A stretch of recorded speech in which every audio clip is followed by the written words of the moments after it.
man-eating mechanical sharks, forced lobotomies, sweaty bank robberies, sweet transvestites, sunshine boys, Stepford wives, shit-eating fascists, farting in people's general direction, mysterious Australian picnics, a pinball wizard, a horny shampooed Warren Beatty, Tarkovsky looks in the mirror, Altman hangs out in Nashville, Kurosawa hangs out in Russia, dealing with locusts during the day, making moves in the night, dueling like it's the 18th century, and the greatest film ever made about how to boil potatoes.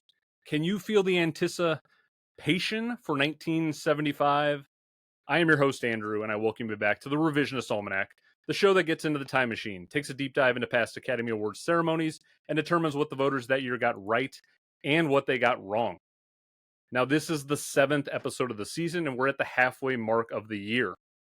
Last season, July's episode was the most popular of the season, where I tackled 1994 with the trio from 1001 by One.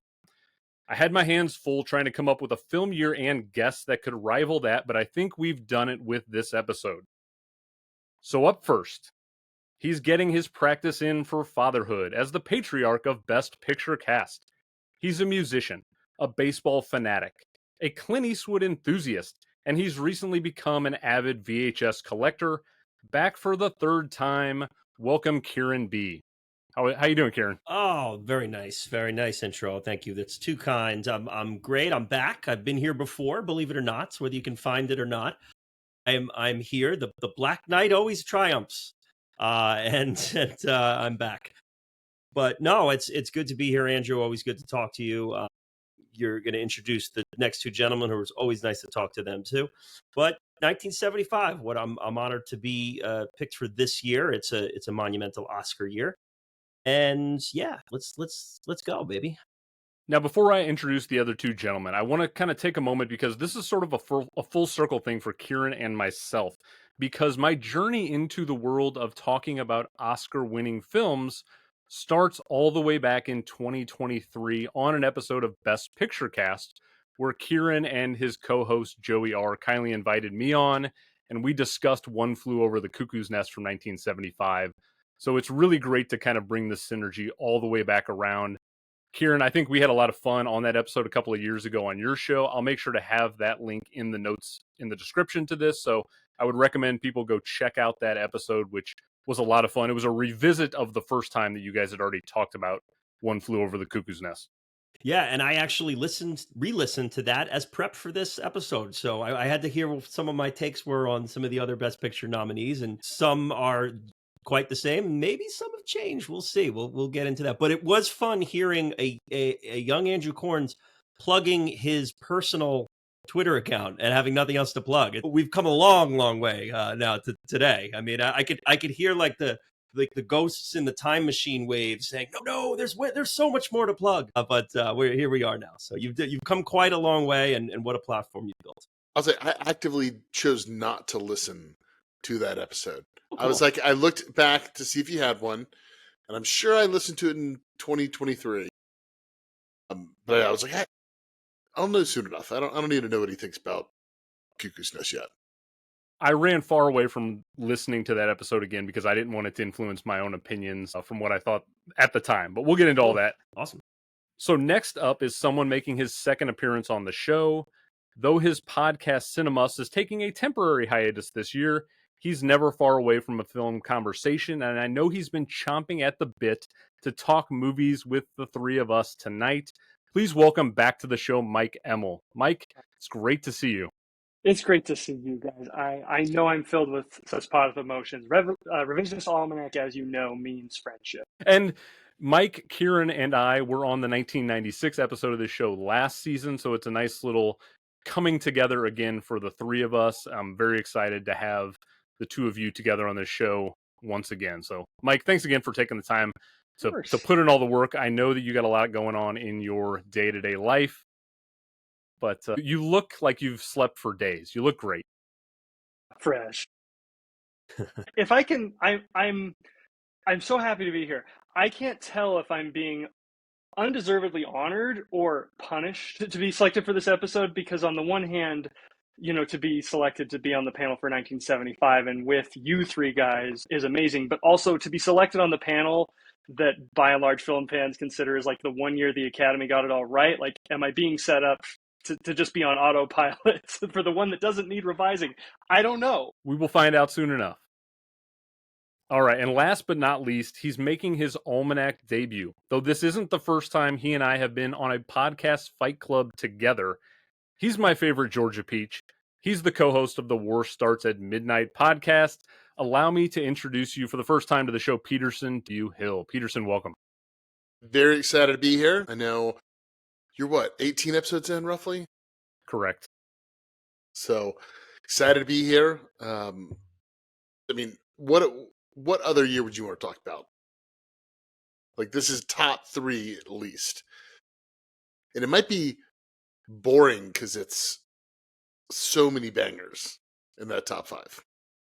Well, even if the movies that we're going to talk about might be labeled as boring, I don't think this conversation is going to be boring in the slightest with the opinionated nature of all 4 of us in the room here. So I think we're going to have a lot of fun on this one. As a reminder, though, the show looks back on past Academy Award ceremonies with the luxury of hindsight to determine what should have won for Best Picture, Best Director, and the 4 acting categories. Now, before we start things off, I hope you'll take time to rate and review the channel on whatever podcast platform you're listening on, as well as finding and following the show on every social media platform using the handle Rev Almanac. All right, so we're getting into 1975. For those that aren't familiar with that year, the Best Picture winner was, of course, One Flew Over the Cuckoo's Nest. That film made a clean sweep of the 5 major acting categories: picture, actor, actress, director, and screenplay, meaning it was the second of 3 films to do so, others being It Happened One Night in 1934 and The Silence of the Lambs in 1991. Now, I've already covered It Happened One Night this season, where it held up to the revised scrutiny in every single category. And I'm going to be covering 1991 in just a couple of months, so we'll see how Jonathan Demme's film fares. But we're here to talk about One Flew Over the Cuckoo's Nest in 1975. Peterson, I'm going to go to you first on this question, because Myke and Kieran have both been in the world of Rev Almanac before. They both had experience doing prep. This was your first time diving into this kind of a project. So how did you find the overall prep experience? What was your takeaway from this project that you've put yourself under? So I really appreciated this for a million reasons. And one of those is it really forced me to watch movies that I was always interested in watching and just thought, oh, I'll get to that at some point. And I think that's the biggest thing that I took away from it, is that it forced me in a good way to watch things that I was potentially not even familiar with too. And there's a couple of first time watches that I really appreciated here. So that overall was pretty good. Now, the recommendation I would give somebody doing this is, I started like really thinking about this back in like March, trying to like start ticking ones off. That's a little far. I think within like 2 months is you got to consolidate all this, because otherwise I think it just gives you too much time. You start thinking and like, oh, I've got plenty of time. I got plenty of time. And then there's, something you're going to leave off. So I think 2 months is a good little condensed timeline. Movie every other day and you'll hit 30. Yeah. Did you find yourself going back and doing any rewatches of anything, or did you just watch all 30 plus movies one time and that was enough for you? I did everything once in scenes from a couple, 2 or 3 times. A couple I went back to for scenes just to sort out thoughts, really more in the acting categories, to try to figure out those, not as much the picture and director. Okay. I want to get some hot takes out of the way right away. So let's talk about some bad movies that you watched for this prep. Kieran, I'm going to go to you first. You can just like throw some things under the bus if you want to, or if you also want to, if there are a couple of movies that you're not going to give any nominations to, but you just want to talk about something you had some fun watching, feel free to throw some positive light in there too. So is there anything you just want to mention kind of off the cuff right now? Yeah, sure. One of the things I love about this project is it One, it forces me to watch movies that I haven't seen that I should have seen. Like here's some films that I had never seen before. Total first watch for Rocky Horror Picture Show, Rollerball, Logan's Run. So these are movies that I just had never gotten to and was able to see for this. And another one of those movies is probably the worst movie I saw for this thing, and it's not getting any nominations from me. And it's Warren Beatty and Shampoo. I just not for me. Sorry. No. That movie is kind of like, what if Warren Beatty had a penis and women enjoyed it? That's basically what that movie's about, right? That was my take on it too. Like, oh, what a brave role that he's like, I want to be like a bumbling hairdresser who's aimless. Oh, cool. Do we know anything else about him? Yeah, he gets laid like 9 times a day. Sometimes he talks about Richard Nixon and Barry Goldwater in California politics in general of the time. So, but that's like 4% of it. Yeah, and the other thing I like is there's movies I've never heard of that I'm appreciate I watch because of this. And in this instance, I was a little more than frustrated that Jaws did not garner a cinematography nomination. One of the movies on the list I had never heard of before was Hindenburg. And I rolled my eyes and said, give me a break. And then I look and I'm like, Robert Wise, George C. Scott, Surtees? All right, I'll give it a shot. And listen, I enjoyed it. I don't have it nominated for anything here today to spoil that. But I was fully in appreciation that I watched it. And then on the flip side of all this, there's always a movie that I wish I got to that I just didn't have time. And unfortunately, this movie in this instance was The Passenger. I did not get a chance to watch it. So that's one I'll have to revisit down the road. Just ran out of time. And another movie I do not have in my list of nominees, unfortunately. I'm sorry to disappoint, as Andrew did mention that I am a Clint Eastwood enthusiast. The Iger sanction did not make my nominees. Unfortunately, I would have loved to in another universe. I will say that I appreciate that you brought Hindenburg to the table, because until we had a conversation a couple of weeks ago, whenever you had mentioned that you'd seen it, it wasn't on my radar because I usually don't go to all the below the line stuff and try to check out everything down there. I watched Hindenburg last night. It was on YouTube for free. You can find it pretty easily. For like the first hour, it's just kind of like a 70s disaster movie, more or less. And you kind of told me, like, wait till the final, like, 20 and it gets weird and it gets a little crazy and you'll understand the cinematography nomination. And you're correct. There's a hard cut when it changes dramatically in color, literally, and it fundamentally shifts what the film is. It's worth checking out for the final 20 and to watch George C. Scott, but it's not the greatest Robert Wise movie that's ever existed. No. And a kind of bizarre things in there. The protagonist is a Nazi and like the bad guy is an American trying to destroy the Hindenburg. It's all over the place. What? But yeah, George C. Scott plays a protagonist Nazi. These were the things you needed to drop in the group chat here. Yeah, I don't want to get the group chat flagged. Was this financed in the year 2025 by somebody on the far right? I think maybe Robert Wise figured that Sound of Music gave him some license to play around with narratives and Nazis. I haven't quite figured it out, but anyway, I was happy I watched it because it was just very different. It's very different for what I usually see. It was a fun little watch for sure. Myke, you're such a nice guy who always has positive things to say about everything. So I really want you to take a shot at something right now. Sure. Well, I was going to say, I just listened to your 1976 episode. I feel like I have a kindred spirit in Betsy because I am a nice guy. And if I might provide some extra flavor on top of that, as you'd mentioned, I've got some stuff going on. My wife and I welcomed 2 twin boys to the world 2 months. So all but 3 of my movies for research have been done in the middle of the night while feeding one of them, which actually has boded well because I am less scrutinizing about things wasting my time. Like, it's crap that's going to be on and I'm here anyway. But I found one that made me break my own rule, which is I finish what I start because I don't like to complain about stuff I haven't seen the whole thing. But the time being what it is, I was like, I got to get to something else. I don't know if any of you saw India's Song. This is a French film, I believe. I got to this from our beloved 1001 Movies You Must See. It's in the book, yeah. Yeah. It's On the surface, it's in a genre that's not my thing. It's about like an ambassador's wife who has a torrid love affairs, and rich people like having romantic problems is the genre that's not for me. It gets worse that the entire movie is narrated by some people. I don't know who they are. Maybe we find out by the end. I quit halfway through.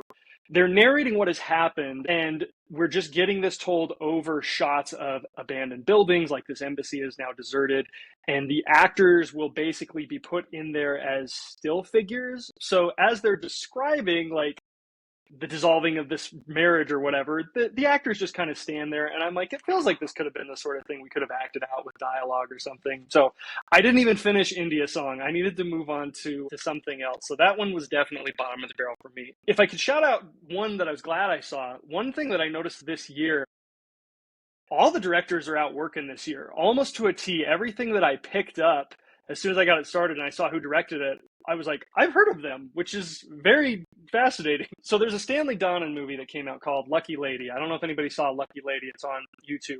I wouldn't categorize it as a good movie, but it's got a power trio. It's Liza Minnelli, Gene Hackman, and Burt Reynolds. They're in like a menage a trois. They're a couple of run runners. I thought it was just wacky fun. I think the performances left something to be desired, but there is some absolutely insane classic Hollywood gangster chaos going on in it. There's like a whole naval battle in it. I had a blast with it. So that was kind of the one that I was like, this wasn't a great movie, but I'm really glad that I saw this. Lucky Lady.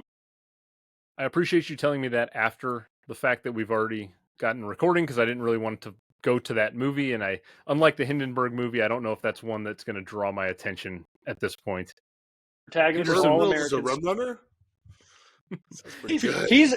He's maybe good. the best part because he's supposed to play the idiot. Gene Hackman is doing a voice that he switches in and out of. It doesn't work. All right, Peterson, it's your turn to take a couple of swings at some bad movies if you want to.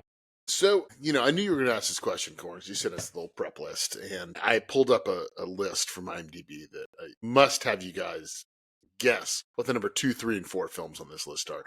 The worst film that year, they say, is Crazy Mama, a film I personally did not watch. I doubt any of you did either. What do you think the number 2 is? Worst film of 75? Is this just a random list on IMDb? Yeah, like what's the... Yeah. Let's just say the number 2, 3, 4. Be interested to... I'm going to say somebody took a shot at Barry Lyndon. Yeah. So, good guess. That is number 4. Or Nashville. Wow. Nashville. Nashville is number 2. Number 3, I don't know if any of you watched this. It is a documentary. Is Grey Gardens. I have seen it. I did not watch it for this, but I have seen Grey Gardens. Yeah, I didn't rewatch it for this, just because I didn't think it would make my list. But very good documentary. But it's crazy. Those are the 2, 3, 4. But so Nashville and Barry Lyndon are the worst movies you watched for this, is what you're telling us. Hunter, absolutely, no question. I'd say that's our first win of the evening for the Iger sanction for not being in the bottom 4 there. So congratulations. Now, my bottom film. Now, the question with bad will come up with this movie, specifically because of just almost how unpleasant it is to watch. And it's Sallow, or 120 Days of Sodom, a movie that I had put off many a year, just knowing I don't know if I really want to spend any time in this world. And you know what? I hit that on the head.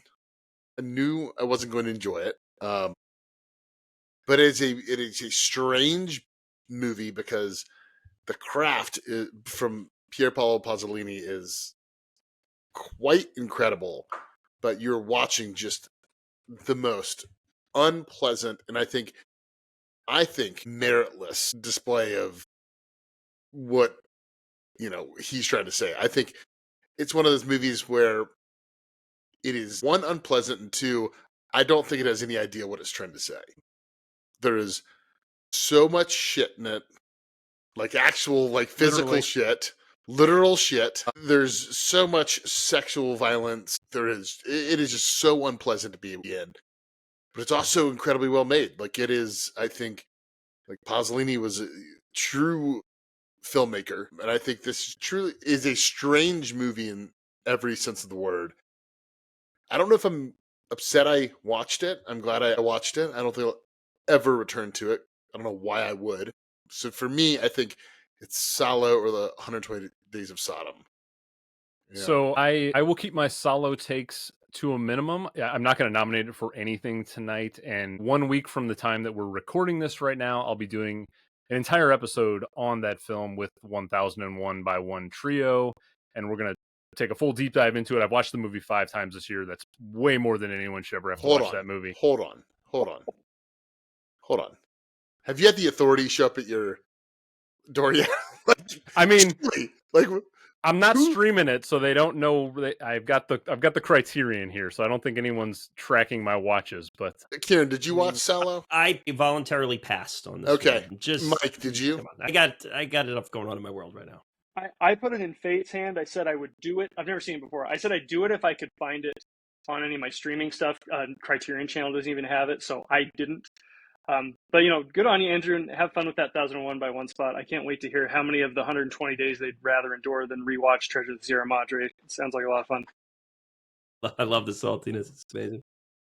Hey, we're in alignment on that one. You and I are fighting the good fight, defending Sierra Madre. I appreciate you, buddy. I will say, because Corns, I think you threw out in a chat we're in what other Pasolini to watch. I do think The Gospel According to Matthew is a pretty extraordinary film. That's a wonderful, wonderful film that I think has something to say that's not just like, we're going to make you watch people eat shit. Literal watching of people eat shit.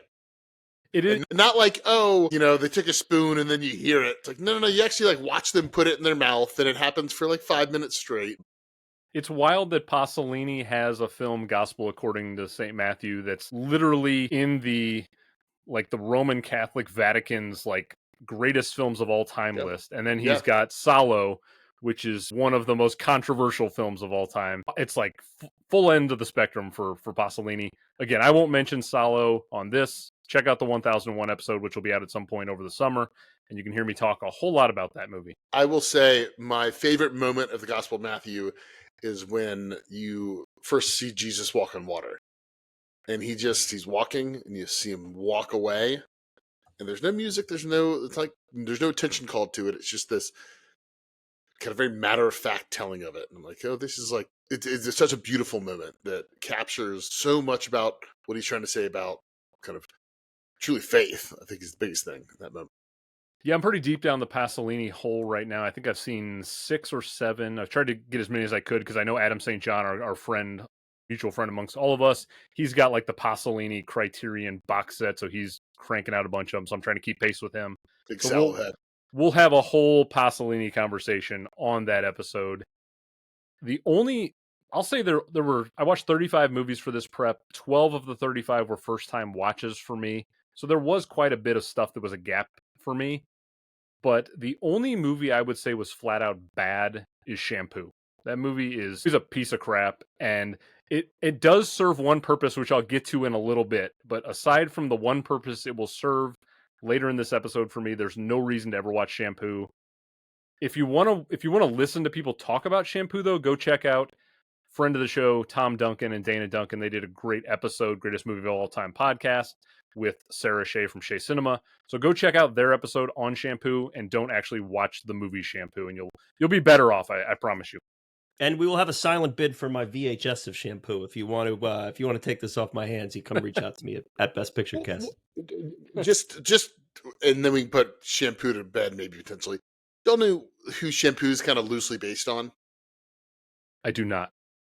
It's loosely based on John Peters, who is Barbra Streisand's lover. You remember? Oh my God, the Licorice film, Pizza.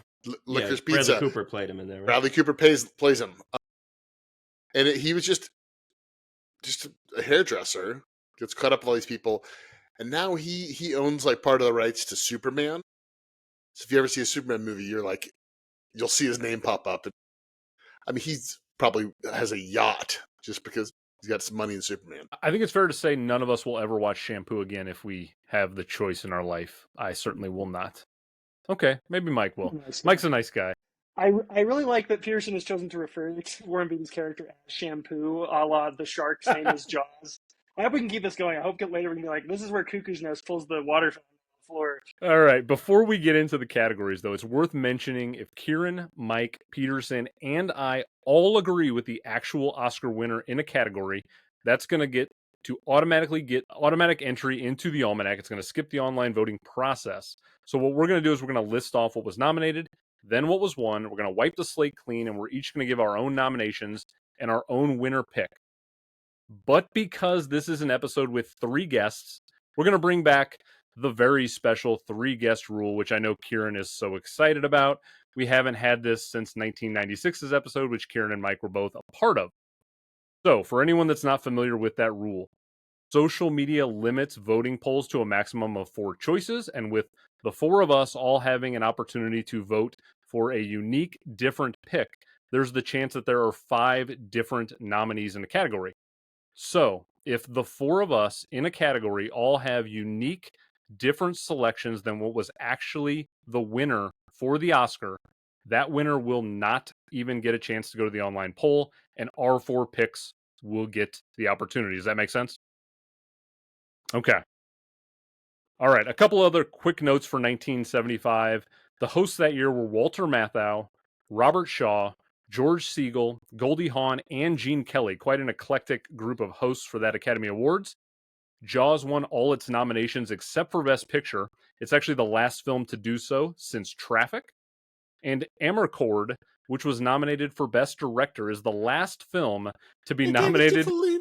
It was the last film to be nominated for Academy Awards in separate years because it won Best Foreign Language Film in 1974. So thanks to the Academy for making all of us watch Amarcord for this episode. I'm sure we were all excited to do that if we did it. Yeah. I did. I did. I did too. That is not my favorite Fellini. And that's by a director I quite long like. stretch. Yeah, I was fighting sleep during that one. Did you watch Spielberg's documentary about the reveal of Best Director, Kieran? I'm sorry? Did you watch the documentary about Spielberg and his director reveal? I've seen the clip of him, getting, not being they pleased. gave it to Fellini. All right, you guys ready to dive into categories? Let's do it. All right, let's start with the supporting actress category. So for 1975, your nominees were Sylvia Miles for Farewell, My Lovely, Brenda Vaccaro for Jacqueline Suzanne's Once Is Not Enough, Lily Tomlin for Nashville, Ronnie Blakely, also for Nashville, and the Oscar went to Lee Grant for her role in Shampoo. Now, Kieran, you're the most experienced of the guests, so I'm going to have you kick things off. If you have any honorable mentions, feel free to shout them out and then jump into your 5 nominees and your winner. Okay, I think I'm going to speak for everyone here in just saying that this was a wildly thin category. The actress roles in 1975 were few and far between, and it wasn't in relation to the performances of these women out there. It was these movies are male narrative driven movies. It was the Sahara. I was going to suggest to Andrew, with how much this comes up on the show, can you create a soundboard where we can just push a button that says this year really blew it creating strong roles for women? Every year. It's literally every year it feels like. Yeah. It was really digging for it. Just to give the listener an idea of how thin it was, I had considered nominating Mrs. Kitchener from Jaws. That's how thin it was. And that's not a joke. I'm serious. It's a great slap. That's how small a role almost got nominated for me. But here are my nominees for supporting actress in alphabetical order by movie. Sylvia Miles in Farewell, My Lovely. Ronnie Blakely in Nashville. Gwyn Wells in Nashville. Melanie Griffith in Night Moves. And Rachel Roberts in Picnic at Hanging Rock. And my winner, which was a difficult choice that probably went right up to game time, but I am going to give this award to Ronnie Blakely from Nashville. Now, that's a really big ensemble cast for anyone who has seen Nashville. What is it about Ronnie Blakely that stood out from the rest of the bunch for you? Said that perfectly. It is a mess of an ensemble cast, if you will. It's a whole lot of actors and characters flying all around. And amidst all of the those currents that run throughout the movie, Ronnie Blakely seems to be the switchboard that keeps everything central. And she's given some moments that could be super over the top. And in a movie like Nashville, you don't get a lot of run to make your presence felt. And I really feel she does. I think that the ending of this movie is as strong as an ending as you can have in a film like this. And I appreciated what she did, though to me her win was of a bit of a narrow margin, because I don't think she was far and above the others on this list, including her co-star Gwyn Wells, who played Sue Lynn Gay in the film. Now, you do not have Lee Grant in your 5 nominees. Was she even in consideration? No. Okay. I didn't. Yeah, no. I did not understand that win personally. All right, we're going to go over to Myke next, who has the second most experience on the show. Myke, honorable mentions, shout them out if you want to. Jump into your nominees. I had considered for a while Diane Keaton from a Woody Allen movie called Love and Death. I don't know if anybody saw it. It kind of just because she has these quasi humorous things where she just like goes on philosophical monologues, but luckily she got bumped out, but not by a super strong showing. But I'm pretty happy with the final batch I've got. So my nominees for Best Supporting Actress, alphabetical by last name. I have Ronnie Blakely in Nashville. I have Geraldine Chaplin in Nashville. I have Lorraine Gary in Jaws, Rachel Roberts in Picnic at Hanging Rock, and Lily Tomlin from Nashville. And my win is going to go to Geraldine Chaplin for Nashville playing Opal. I went with her because I felt a kinship to her, because there's something about this viewing that made me think, like, is Opal the character that is most useful in trying to decipher Nashville for ourselves? Because her entire shtick is like, everything is America. This car crash is America. This bus yard is America. This nightclub is America, which I feel to a degree is like what Nashville is kind of saying. And I think maybe that, Robert Altman putting that character in there is kind of poking fun at you trying to figure out the deep philosophical meanderings of it all. I think the character is really funny. I constantly ask myself wondering, does she even really work for the BBC? I go back and forth. She's probably the performance I had the most fun with, so I wanted to give her the win. And you also did not have Lee Grant in your 5? Any chance she was going to make it? She's in it for 5 minutes. If I was going to consider somebody from Shampoo, it probably would have been Goldie Hawn. All right. Peterson, we're going to go over to you now for your nominees. Yeah, so as Kieran said, this was a bit of a tough category. Not for lack of, I'd say the talent of the women on display. It was a real desert out there this year for, I'd say, both female categories, personally. So I will go alphabetical by actress. I'm going to start with Penelope Allen from Dog Day Afternoon. I've got Lorraine Gary in Jaws. We're going to go next to Charlotte Rampling in Farewell, My Lovely. Next is Rachel Roberts in Picnic at Hanging Rock. And we're going to end with Lily Tomlin in Nashville. And I give my best supporting actress to Lorraine Gary in Jaws. I think she is absolutely wonderful in this film. Steven Spielberg, I don't think he'd make Jaws the same way today. I don't think he is quite the same filmmaker he was. But those domestic scenes between Scheider and Gary, I think, are so good. And they ground the movie perfectly. And Jaws is truly, it's 2 different movies. It's the island stuff and the hunting of the shark.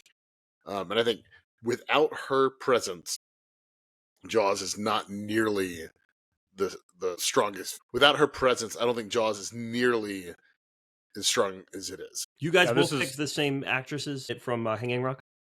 Yeah, Rachel Roberts. She's having a good show. We all picked Rachel Roberts. Okay. Yeah. No, wow. Okay. And this is 3 for 3 without a Lee Grant revised nomination? Yeah, I'd probably go Goldie Hawn from Shampoo, but do I really need to spend much time thinking about Shampoo?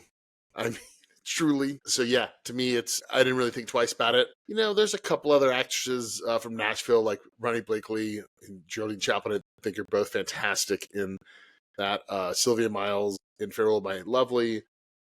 The one thing about that is I think she gets a little bit bigger than I want her to be in that role. So I lean Rampling in there. But yeah, it was a tough category. And yeah, I think Lorraine Gary would have been a great winner. personally.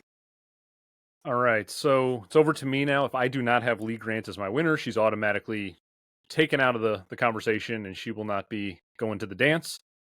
I do not Come have her on, as my Andrew. winner. This category, we're all beating around the bush. This category sucks. It's terrible. You can barely put 5 together for me. It was a really hard thing. Like Kieran said, I literally said this on the 1976 episode the previous month. It's not a detriment. It's not the fault of the women actors. It's the fault of the writing and the opportunities they were getting. So I don't want to say I'm disparaging any of the actresses in this conversation. This is just a matter of they were not getting the juicy parts that they deserved. So here are the 5 that I have. This is alphabetical by the film. I've got Marissa Berenson in Barry Lyndon. There it is. I've got Lily Tomlin in Nashville. I've got Goldie Hawn, and I've got Lee Grant in Shampoo. And this is the only spot where Shampoo worked for me because I needed to fill some spots up, and it filled 2 spots for me because I was struggling in this category. And my 5th and final nominee is going to be Tina Louise from the Stepford Wives. I completely forgot that Ginger from Gilligan's Island was in that movie, and I was like, "Holy crap!" She just popped in, and I'm a Ginger fan. So this category is a 1, and then a bunch of other people who are just not even in contention. Kieran, you know where I'm going with this. It's Marissa Berenson and Barry Lyndon. That was my last cut. She's really, really good in this movie. She's obviously beautiful. She's a striking figure on screen, and immediately when she comes into that film, which is a substantial way through that movie, we're talking at least an hour and a half, maybe 2 hours into that picture, she comes in, she immediately captivates Barry, she captivates me as an audience member, and then we see she becomes the sympathetic character when we see the transformation of Barry into sort of the villain that he is, and I find her to be the character that I latch on to, and she has a redemption arc through the course of the film. I think Marissa Berenson carries a lot with her face and what she does. She's not doing a lot like with movement. There's not a lot of stuff happening, but she's got a lot going on underneath the surface, and it really resonates with me every time I go back to it. So Marissa Berenson's going to get my revised win there. Yeah, well said. Right. And I agree. Great.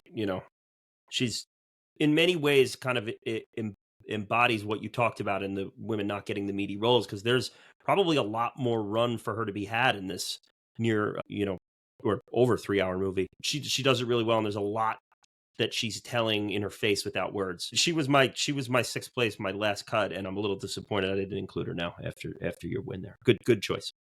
Yeah, I'm definitely happy with that. I mean, right when she comes into the picture, especially there's that scene where they're in the carriage and Barry blows the smoke in her face, and she's telling so much with her eyes in that scene, and you can feel the anguish that's going on with her. There's a lot to it for me. So that does mean Lee Grant is out of here, and we've got 4 very interesting options when we get to social media for you, the listener. So you can vote for Kieran's pick. He's got Ronnie Blakely in Nashville. You can vote for Mike's pick. He's got Geraldine Chaplin also in Nashville. So potential for some split votes there with that film. We'll see how that plays out. Peterson's got Lorraine Gary in Jaws, and then I've got Marissa Berenson and Barry Lyndon. I have no idea what's going to happen with the vote on that one. I'll probably vote for Andrew. I do. All right, guys, let's jump over to the Best Supporting Actor category now. So for 1975, the Academy nominated Burgess Meredith for The Day of the Locust, Chris Sarandon for Dog Day Afternoon, Brad Dourif for One Flew Over the Cuckoo's Nest, Jack Warden in Shampoo, and George Burns won the Gold Statue for The Sunshine Boys. George Burns also became the oldest acting winner at the age of 80, and he was the last person born in the 19th century to receive an acting award. Christopher Plummer passed him for his work in Beginners at the age of 82, a win that was last season upheld when I revised the year 20. So we'll see if George Burns has the same luck as Christopher Plummer. Myke, I'm going to go over to you to start off this category. Which I had so many more options from is wild and fair. I just want to speed read through my 6 that I cut rather than go deep. So the ones I cut, Richard Dreyfuss from Jaws, I had Chris Sarandon from Dog Day Afternoon, John Cleese from Monty Python and the Holy Grail, Will Sampson and William Redfield from One Flew Over the Cuckoo's Nest. And Jack Warden was an early cut, but still I was considering him from Shampoo. He was probably by far my favorite part of that movie. His line reading of, "Now that's what I call fucking," really got a big laugh out of me. But my official nominees I'm going with are Michael Caine in The Man Who Would Be King, Tim Curry from the Rocky Horror Picture Show, Brad Dourif from One Flew Over the Cuckoo's Nest, Henry Gibson in Nashville, and Robert Shaw in Jaws. And surprising no one, my Oscar is going to Robert Shaw in Jaws. I think just when you have one of the greatest character introductions of all time, you have one of the greatest character deaths of all time, you get one of the all-time great monologues, when you're just this bundle of energy that ratchets up into nervous tension and creates some of the conflicts, and you become kind of an equal antagonist as the giant shark. I think it's just a great balancing act, all the while just being in this massively entertaining blockbuster. So Robert Shaw, kind of just a foregone conclusion. Everybody else was here as a participation award for me. And no George Burns in your 5? No, but he was my favorite thing about Sunshine Boys, which is not a movie that really worked for me. That one probably felt the most like homework out of all the prep. So nothing against him, but that movie just really didn't work for me. All right. Robert Shaw coming off the board right away. We're going to move over to Peterson now and see where he goes with this. Yeah, this is a much more full category. I had to actually really whittle this down. And the 3 that I'm going to leave off the table is James Coburn in Hard Times, Michael Caine in The Man Who Would Be King, and then Garrett Morris in Cooley High. He plays Mr. Morris in that, Mr. Mason in that, and doesn't get a lot of screen time, but he uses it beautifully. If you ought to watch Cooley High, fantastic kind of coming of age film from the 70s in Chicago. I mean, it's a great little film. And acting is really the only considerations I gave it. It's just not a powerhouse in the same way that some other movies of 75 are. But my 5, and we'll go, 2 more to mention. Cuckoo's Nest is just covered with people. This is almost like you could build a 5 from Cuckoo's Nest. It's Dane DeVito and Christopher Lloyd, I thought were just fantastic in Cuckoo's Nest. Kind of the thing that I forgot about Cuckoo's Nest was how much all of the supporting players pop. You know, I think Nicholson is incredible in that film, but without them, I don't think the movie really works. So my 5 alphabetically are Richard Dreyfuss in Jaws,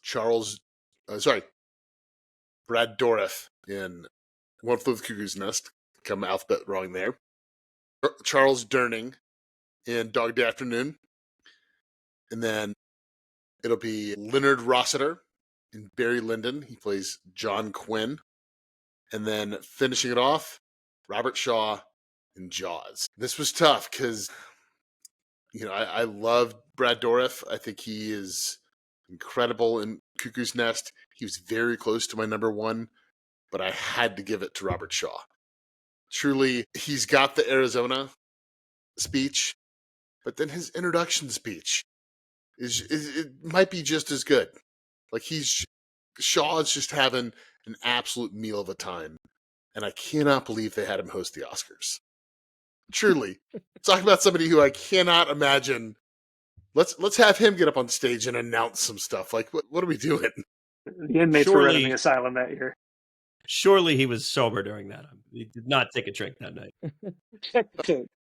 But so, you know, seeing this and really this year, a question I was kind of thinking about is the 70s potentially just the worst decade for female actresses? Like, is it truly just everything was so male heavy? Everything was dark and brooding.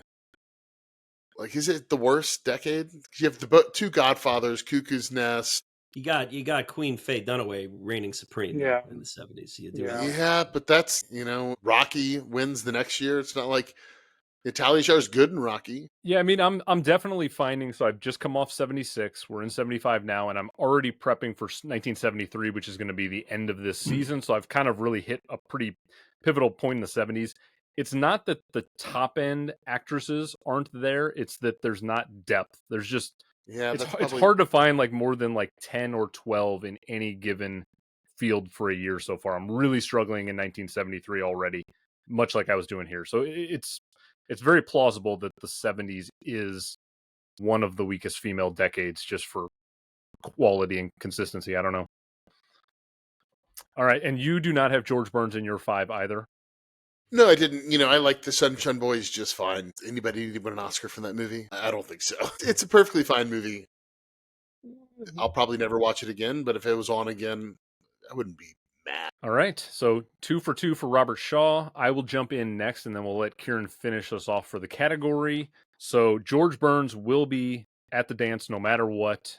So he will get an opportunity. George Burns is not in my 5. I don't understand the win at all. The Sunshine Boys was a first-time watch. It really was kind of a chore for me to watch it. It didn't click with me at all. He's taking down Shaw. He's definitely not taking down Robert Shaw between the two of them, but we'll see. All right, We gotta Photoshop the meme where instead of the shark eating Robert Shaw, it's just a giant George Burns. It's George Burns. Well, I'll work on that over the next month. Thank you. Just Thank you. call in some other George Burns performances. Have him saying "Oh God" as he's getting eaten. Oh God! What do you got, Andrew? This is a really, really great deep year. Best supporting actor, I think 9 times out of 10 is my favorite category. There's just a lot to like about what's happening here.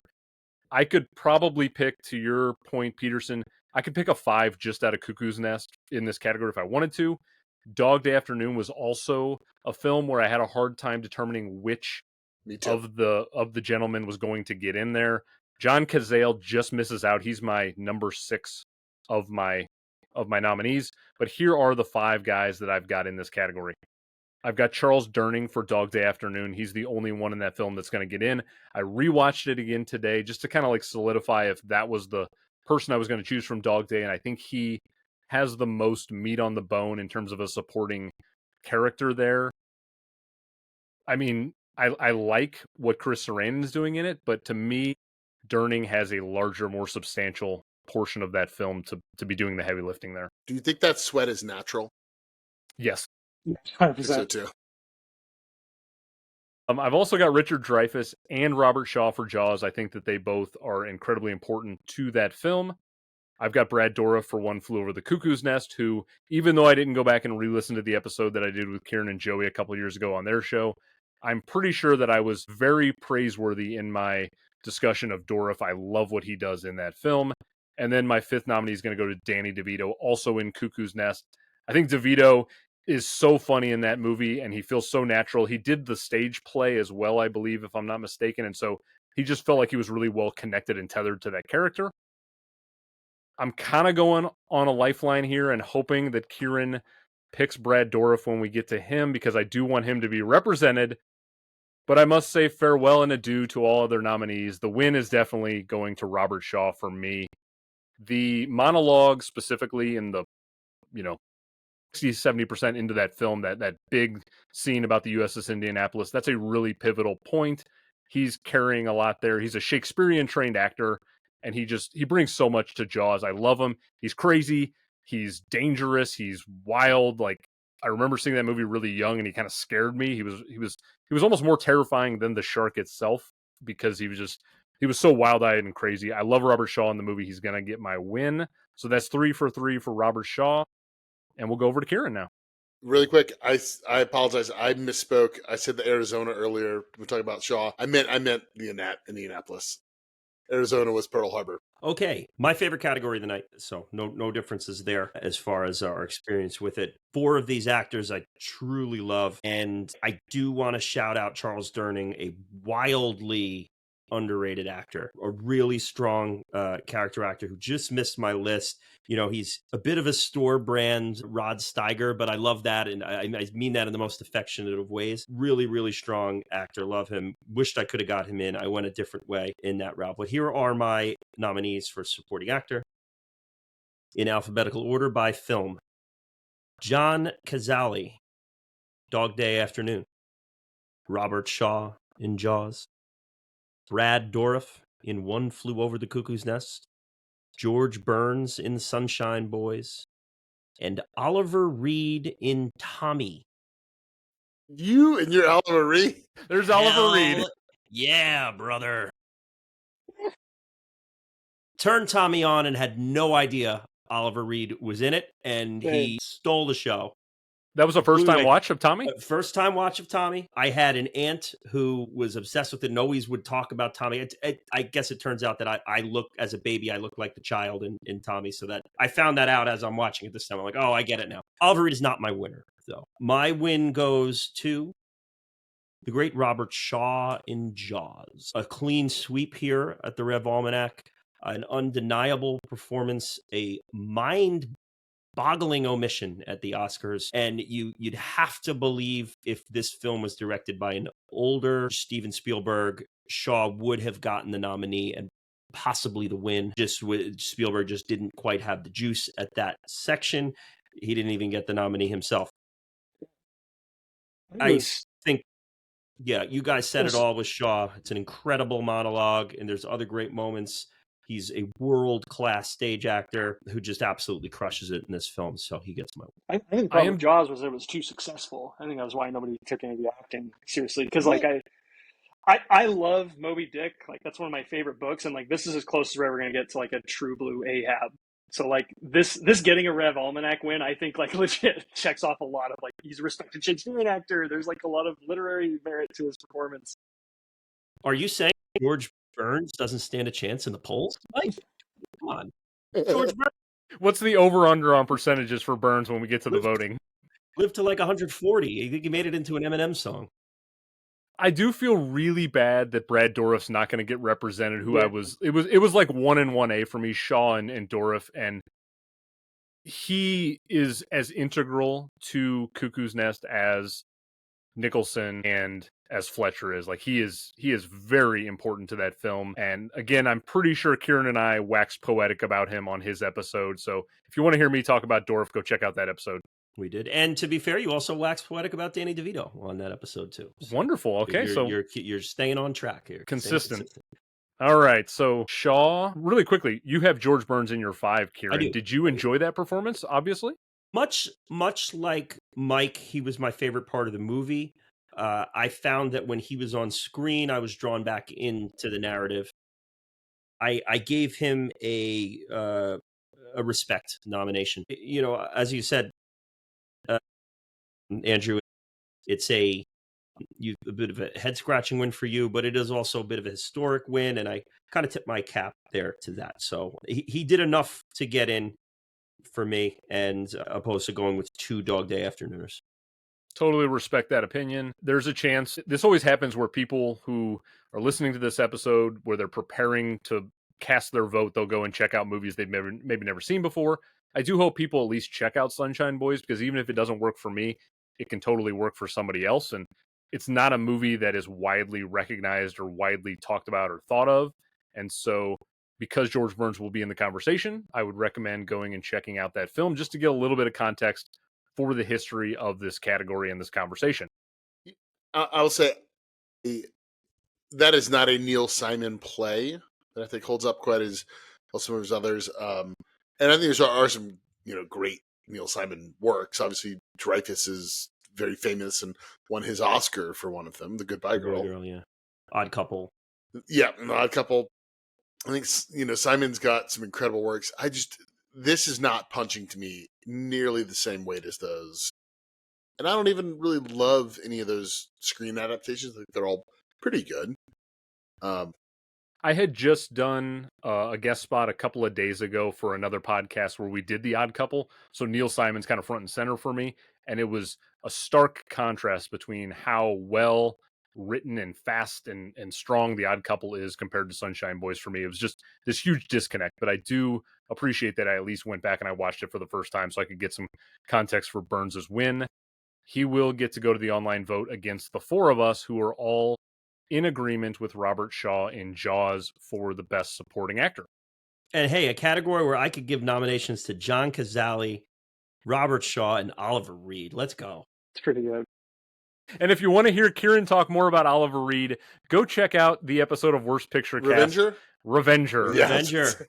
Let's go. Is he better or worse in Tommy or Revenger? What's the better Oliver Well, Reed he's performance? only because he sings in Tommy. That gets the But we know Gladiator's top tier, right? Because like he thought he was the lead in that film, as you gloriously talked about What's on the the Gmode yes, episode. and you can our Gladiator episode. There's plenty of, but here is the Revenger, and you yeah. have Oliver Reed on the corner bind there. There he is, and he Oh, looks that's nothing cool. like that in the movie. He has a I'll mustache say, in the movie, by the way. how he must be like 40 years old there, looking like 65.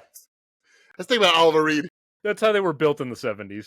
Truly, it's like they tossed Oliver Reed in Gladiator. It's like they tossed him out like they were going to make Ripasso wine, and they just toss him out and let him dry like a grape for a few days before pressing him. He looks like a Prada bag in that. His skin is just leathery as can be. The great Oliver Reed. A screen legend. All right, let's jump over to the Best Actress category now. So for 1975, your nominees were Glenda Jackson for Hedda, Carol Kane for Hester Street, Isabella Adjani for The Story of Adele H, Anne Margaret for Tommy, and the year's winner was Louise Fletcher for One Flew Over the Cuckoo's Nest. It's also worth noting Isabella Adjani received her first nomination for Best Actress at the age of 20, at the time becoming the youngest nominee in this category, passing Elizabeth Hartman, who was 22 in 1965 for a film called A Patch of Blue. Peterson, we are going to start with you for this category. Yeah, so I will say, I think this category was even harder to fill out than supporting actress. Yes. And I will say, a couple of these I think are truly incredible performances, some things I really love here. But man, this was a bleak category because there just wasn't any female-led films. Truly, there just wasn't a lot out there. Happy with the films I picked, or the actors I picked, and I'll start with Isabella Adjani for The Story of Adele H. We're going to move next to Marissa Berenson and Barry Lyndon. I gave her a lead. Might be a little controversial, but I think that she does do enough in the last hour of that film. She really is kind of almost the emotional center of the last hour of that film, because this is not saying anything about the quality of the film, but O'Neill just isn't the actor to be able to pull it off. He's playing Ryan O'Neill, you know. Next, we're going to move next to Louise Fletcher in One Flew Over the Cuckoo's Nest. Next, we've got Carol Kane in Hester Street and Anne Margaret in Tommy. I am going to give my Best Actress to Louise Fletcher in One Flew Over the Cuckoo's Nest. You know, I think a pretty extraordinary performance. It's really difficult watching this movie with 50 years of removal from hospitals being kind of run like this. I think whether or not you find it or not, I think there's some sympathy to be had for Nurse Ratched. I think she's not as stark of a villain as she's often painted to be. And I think that is often because of the performance of Fletcher. She's so good. And I just think it's a pretty incredible win.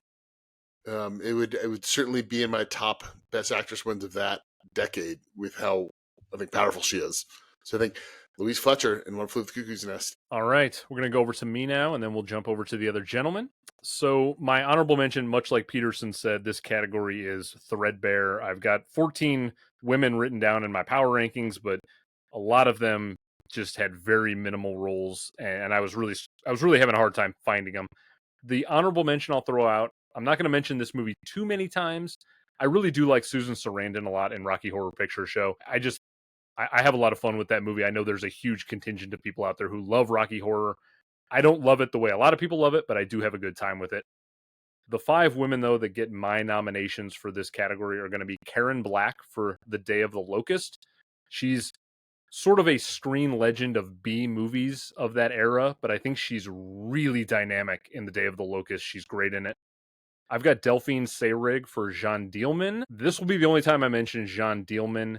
Thank God. I don't need that movie to be half of the length that it is. Kieran, I think you and I are completely fundamentally in agreement about our feelings about Jean Dielman. I think it's vastly overrated and there's not a lot there, but she's literally the whole movie, so I had to give her a nomination for it.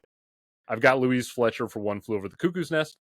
I've got Catherine Ross for The Stepford Wives. And I've got Isabella Adjani for The Story of Adele H. The winner, though, and I'm honestly going to be pretty confident in saying that I think that we're going to be unanimous when we get to the end of this. I've got Louise Fletcher in One Flew Over the Cuckoo's Nest. I'm just coming off of doing 1976, where I praised Faye Dunaway and Network, which I think is one of the great wins in this category. I think Louise Fletcher is even greater. This is in the upper echelon of Best Actress wins of all time. She's not a villain. Like Peterson said, she gets sort of categorized as a villain, but I think as the 50 years have gone on since the movies come out, it's a lot more easy to relate to her character and understand her motives and find a lot more in there. And it's because of what Louise Fletcher does. She's intimidating, yet she's also incredibly sympathetic, and I can understand her plight. And so I had to give her the win. Corin's question for you. And the moment where I think I latched on to, I didn't think she was a villain or like a traditional villain, is they're talking about what to do with R.P. McMurphy. And they're all like, send him away. And she's like, no, I think we can actually help him. Like, you see in her mind that she wants to actually do good. She goes about it wrong, but she wants to do good. To me, that's like the moment of the movie that like turns for her. Well, and like I think with that one, I think it cuts both ways. That the genius there is like I could see her kind of being evil and saying like, no, he's not going to get away from me. But it's so well played that it could go both ways. That she's not outright evil. Correct. I'm not a major fan of the novel One Flew Over the Cuckoo's Nest. Ken Kesey kind of drives me nuts. I think what Louise Fletcher and Milos Forman did in developing this character away from like the severely misogynistic roots to the still fairly misogynistic roots it has in the movie is such a great move. Yeah, and there even the scene, I was rewatching it the other day, and the scene where they're doing the vote, where Jack Nicholson's trying to like round up everyone to vote to watch the baseball game. What a fucking scene. Jesus Christ. Incredible scene. But like, I feel like when I was younger, I was incredibly sympathetic to McMurphy and him feeling like she's this like evil taskmaster bitch. But really, when you think about it through her lens, she's literally treating everyone on that floor with the same level of respect, regardless of their mental capacity. And then I think that's an interesting dynamic to that character. And there's so much I can pluck out of her every time I go back and revisit it. It's a slam dunk win. R.P. McMurphy's a pain in the dick. Like I would have no patience for that guy. And I've like everyone knows an R.P. McMurphy. Yeah, 100%. Like we all know that person. All right, Andrew, those kind of voting rules are how we came upon this 4-person rule at Rev Almanac. You went the Louise Fletcher route with that. Yes. All right, Kieran, we're going to go over to you now. Okay, my nominees for Best Actress, and I'm wondering if one of these is going to get me in trouble with the statisticians, but I guess we'll litigate that later. Nominees for Best Actress. No. Are there goats coming? Nominees for Best Actress in alphabetical order by film: Glenda Jackson in Hedda, Carol Kane in Hester Street, Margarita Terakova in Mirror, Louise Fletcher in One Flew Over the Cuckoo's Nest, and Anne Margaret in Tommy. And my winner, as stated by the gentleman for me, is Louise Fletcher, one of the great Best Actress wins of all time in any decade. It is an unbelievably passionate, menacing, but exquisite performance from Louise Fletcher. And one of the things that I've grown to appreciate so much about this role and in revisiting this film yet again this time around is how the wheels are turning in her brain behind the formalities that she presents in this chaotic scene. Mr. McMurphy, we already held a vote, Mr. McMurphy. Everything is in that same scene that Peterson brought up, which was actually the scene that really had me thinking today about this film, where we see her with her peers, really only real time in the movie where she's with people who really have more social power than her. We see her interact with them, and we can wonder, are her intentions great?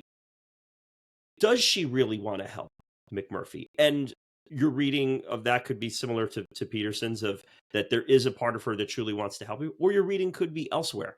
And that's the genius of this film, is that we get presented the formalities, but wonder what is behind the face, what is in the mind of these characters, not just her, but of the wonderful supporting cast that everyone's kind of praised already here today. But it is a great, great win in this category. And we'll see if it's a clean sweep.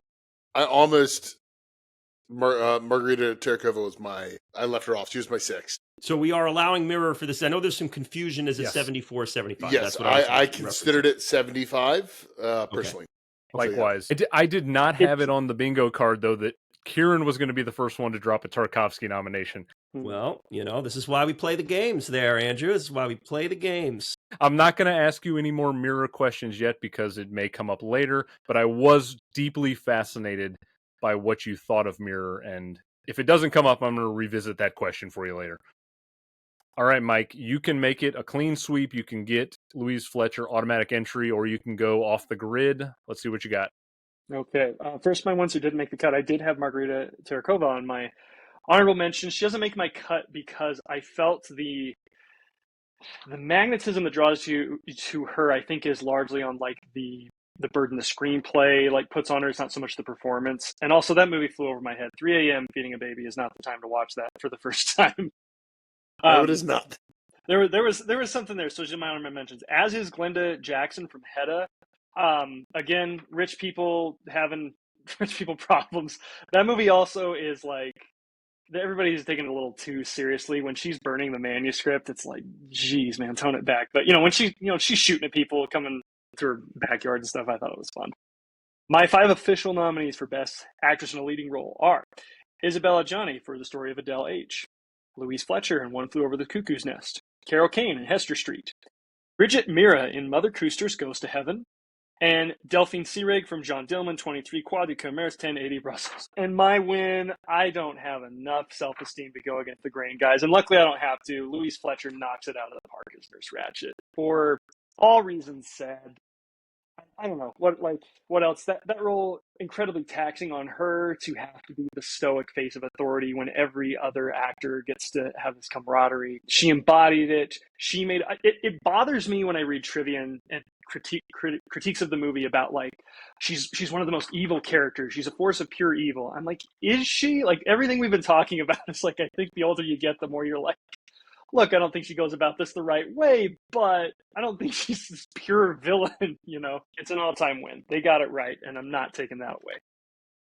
I'm eager to hear, I'm going to go back and listen to the BPC episode that I did with Kieran and Joey, because I'm eager to hear exactly where I was on Louise Fletcher and her villain dynamic even 2 years ago, because I feel like we all mature over time and see all these characters differently, and I'm curious if I have seen a growth in my own experience with Fletcher and with Nurse Ratched. I'm curious, Kieran, I know, who is it on BPC that his wife is affiliated with therapists? Yes, Chris G. Yes, Chris his G. wife is a Because child. you literally just talked psychologist. about it this week for King's Speech, right? Yes, yeah. Okay. I'd be curious to know, watching it from that angle and that perspective, what somebody in those shoes would feel. Yeah, that's a great. I'm on it. I will talk to Jasmine, and we'll our next on the feed. We'll get to the bottom of that. I like that. Yeah. If Chris has to make her watch it, we can make that happen too. Well, because personally, I'm like, if I'm Nurse Ratched, there's no way I would want to spend one more minute with McMurphy if I didn't have to. If I thought he was just crazy, just like a layabout, I'd just say, let's get rid of him. Like, why would you want to basically put yourself through that still? I don't know. All right, now, Myke, I have a question for you. So you're the only other one other than me that nominated Delphine Seyrig from Jean Dielman. Was that your first Jean Dielman experience? Yes, it was. I took a gamble. I was complaining about I shut India's story off after an hour, but I committed to all of Jean Dielman, which should tell you something about India's song. So you can... Kieran's taking a nap for us right now if you're listening. You can save this if you're going to talk about it later, but what are your Jean Dielman takeaways? I think it's a good movie. I don't have a problem with it being number one on Sight and Sound, if only for like the attention it's gotten. I don't mind that Vertigo and Citizen Kane have to take a side seat for a minute. It doesn't offend me.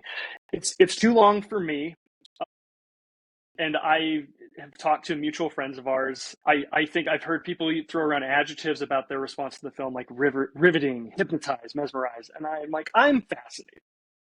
I think there are moments in that movie that elicited like a reaction out of me that I was like, huh, didn't expect that. But I've heard people talk about the same things, like I gasped, and I'm like, okay, like let's slow down. I think it's an hour and a half too long. I respect the vision. I hella respect that it's a movie directed, written by, starring, crewed by an almost entirely female cast. So I thought it was good, not great. So I have been accused of, and it's quite possible that I am a pretentious person, and I every now and then when I think, am I too pretentious, I'll turn on Jean Dielman and not enjoy the experience, and then say, no, I'm actually more normal than I thought I was. So that's kind of where I stand with Jean Dielman.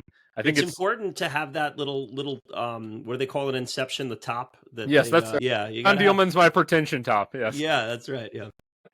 It came off better than I thought, because like I said, like I'm doing this at like 2-3 o'clock in the morning, and that one like actually kept my attention for most of it. I'll throw that in its corner. That's saying something for it. My first time watching John Dielman was in film school. The professor puts it on, and it was a summer class. So it was a 3.5 hour class, and within probably half an hour, there were at least 2 people snoring. And I'm one. I like you, Myke. I appreciate John Dielman, but I don't love it. It's not something I'm ever really going to be compelled to watch. But there is something about it that I understand. It is substantially too long. That same film professor, I remember, she puts on. We're just talking about editing. She puts on a clip on YouTube for LA Confidential, and it's a clip of Massacre Theater from Film Spotting. And I was like, wait, this isn't LA Confidential. What are you putting on? She's like, oh, we're just looking at LA Confidential for the editing. And I was like, yeah, but this is a podcast that's dubbed over with their voices. And she's like, oh, it doesn't matter. Like, we're just like, I've never seen LA Confidential. And I was like, what do you mean you've never seen it? Why are you putting it on? I was truly livid. I was like, why are you putting on a movie you've never seen to be like, oh, and truly the reason she did it was she was like, oh, well, because LA Confidential I thought would be like a normal kind of editing, Hollywood style editing. I'm like, why not just come prepared? Speaking of female directors, do we all have Hester Street on there as nominees? I do not. Oh, okay. All right. 3 of or the 4 did. All right, because it's directed by Hester Street, female director. Yeah. Yes. Yeah, sorry. We're not there yet, so I'm confused. No, for Carol Kane. Yeah, for Carol Kane. I'm sorry. We all had Carol Kane. I like Kane, but I didn't have her in my 5. Okay. No, but I just want to ask, because I can't imagine. Yeah, I just want to ask, because I can't imagine that the 4 of us will ever talk about Hester Street again in our adult lives. What did you think of it? Because I thought it was a nice little film. Hold it. We are going to talk about Hester Street later okay, in our lives. Right. Well, all right. But after this evening, we're never going to talk about Hester Street again. But okay. And I really liked it. But it was better than I was expecting going in. It's not one that I've held with me for months and months, but it was one that I at least appreciated watching for a first time. It's your icebreaker for your new favorite movie. Like, oh, what's your favorite movie? Hester Street. Have you seen Hester Street? Get out the top. Get out, watch Gene Dielman again. No, I still don't like it. Okay. All right. Well, this is all just saying that Louise Fletcher is automatically getting in, so we don't need to waste your time or our time with a vote. She deserves to be the best actress of 1975. I actually went to high school with a girl whose aunt is Louise Fletcher. So you have this got her on the show and chose not to. Thanks, Peterson. Literally, I haven't talked to her in 20 plus years. You're letting me down, Peterson. I talked to her maybe twice in high school, too. Hi, I'm Frankie. And I'm Scott. And we are Shoot the Flick. We are a married couple that likes to shoot their about movies. Whether they're old or new. Action-packed or full of romance. Beloved classics or putrid dumpster fires. We got them all. Every week, we introduce each other to a new flick. We always give our brutally honest opinion. And we never go to bed angry. So follow us now on Instagram and Twitter at Shoot the Flick. And join us every Wednesday on iTunes, Spotify, iHeartRadio, and more to hear this old married couple shoot the flick. Wait, did you just call me old? No, I didn't mean it like that. Excuse me, sir. I don't know who you think you're talking to. It's just movies. Excuse me, sir. All right, let's jump over to the Best Actor category now. So in 1975, here were your nominees. You had Al Pacino in Dog Day Afternoon. James Whitmore for Give 'Em Hell, Harry. Maximilian Schell for The Man in the Glass Booth. Walter Matthau for The Sunshine Boys. And the actual winner was the legend Jack Nicholson for One Flew Over the Cuckoo's Nest. I'm going to go ahead and I'm going to start off this category. In terms of honorable mentions, this wasn't quite as deep to me as supporting actor, but in terms of difference between male and female roles, substantially more than the lead actress side.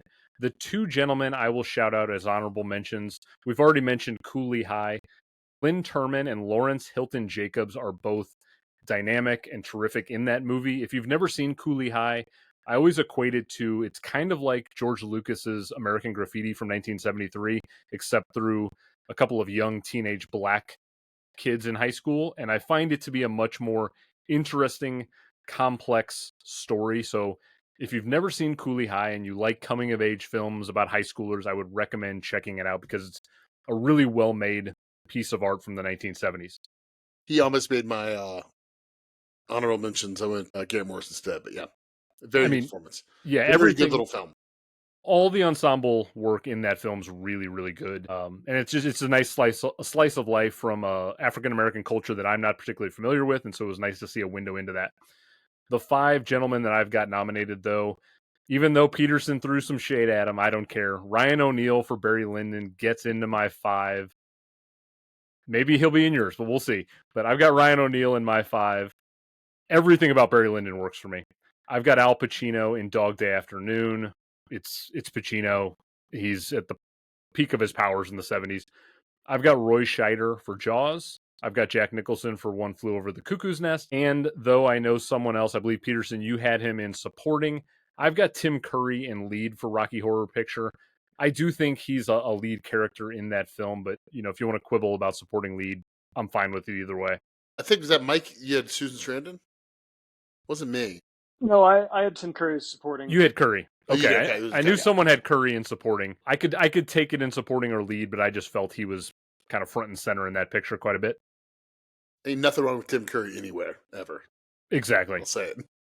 Pacino was close for me in Dog Day, and again, I know Ryan O'Neal gets a lot of hate, but I think he works for the kind of the bumbling idiot character that Barry Lyndon is. So it makes a lot of sense, and he does it. But much like lead actress, there's not a lot to discuss and debate for me on this one. It's Jack Nicholson in One Flew Over the Cuckoo's Nest as my win. It's one of the great acting performances. I think it's also so well written on the page for him that it's just like he just has to step into the batter's box and tee off and hit a home run. Like it's a meaty role that's ready for him, and he just happened to be the perfect vehicle for it at the right time. He was hitting on all cylinders in the 70s. I love the movie. I love him in it. It's a perfect performance. Again, if you want to hear me talk more about it, go check out Best Picture Cast. Check out the revisited One Flew Over the Cuckoo's Nest that I did over there. We talked about the movie for a couple hours, and you can listen to me. Let's jump over to Kieran now, though, for his nominees. Sure. So two things to start. For those of us watching on YouTube, you'll notice that the shampoo VHS has been officially replaced by the Revenger VHS. An upgrade. That it has been knocked off the shelf. I want to say for this category, I flat out disqualified a movie for the first time here. And I'm a huge Shawshank Redemption guy, and I love me some James Whitmore. But Give 'Em Hell, Harry, I'm sorry, a live recording of a stage play, disqualified. Knee. You're done. What were we doing with that thing? I mean, I turned it on and I'm like, what the hell is this? He is good. It's wonderful if that's what you're trying to do, but we're not trying to do that today. It was a makeup nomination for them, which he should have been nominated for. Well, it's like, imagine nominating Will Ferrell for an Academy Award when he did that George Bush one-man show. It was filmed for HBO, so I was like, are we going to nominate Will Ferrell for this? It's a good performance. Well, Hamilton recently was disqualified from award consideration for the live recorded performance. Yeah. So because I don't know if it was ever going to be up for picture, but I think it was documentary. I don't know, but I mean, Well, the Globes, I think, were or maybe the Globes actually okay. did nominate. I think Globes actually did nominate. I don't know. That came from the year 2020. Yeah. I don't know. Yeah. Who Anyway, knows moving on. I did not. I struck James Whitmore from consideration in that film from consideration. So also Harry But S. he was Truman here. impersonations, a little over my head.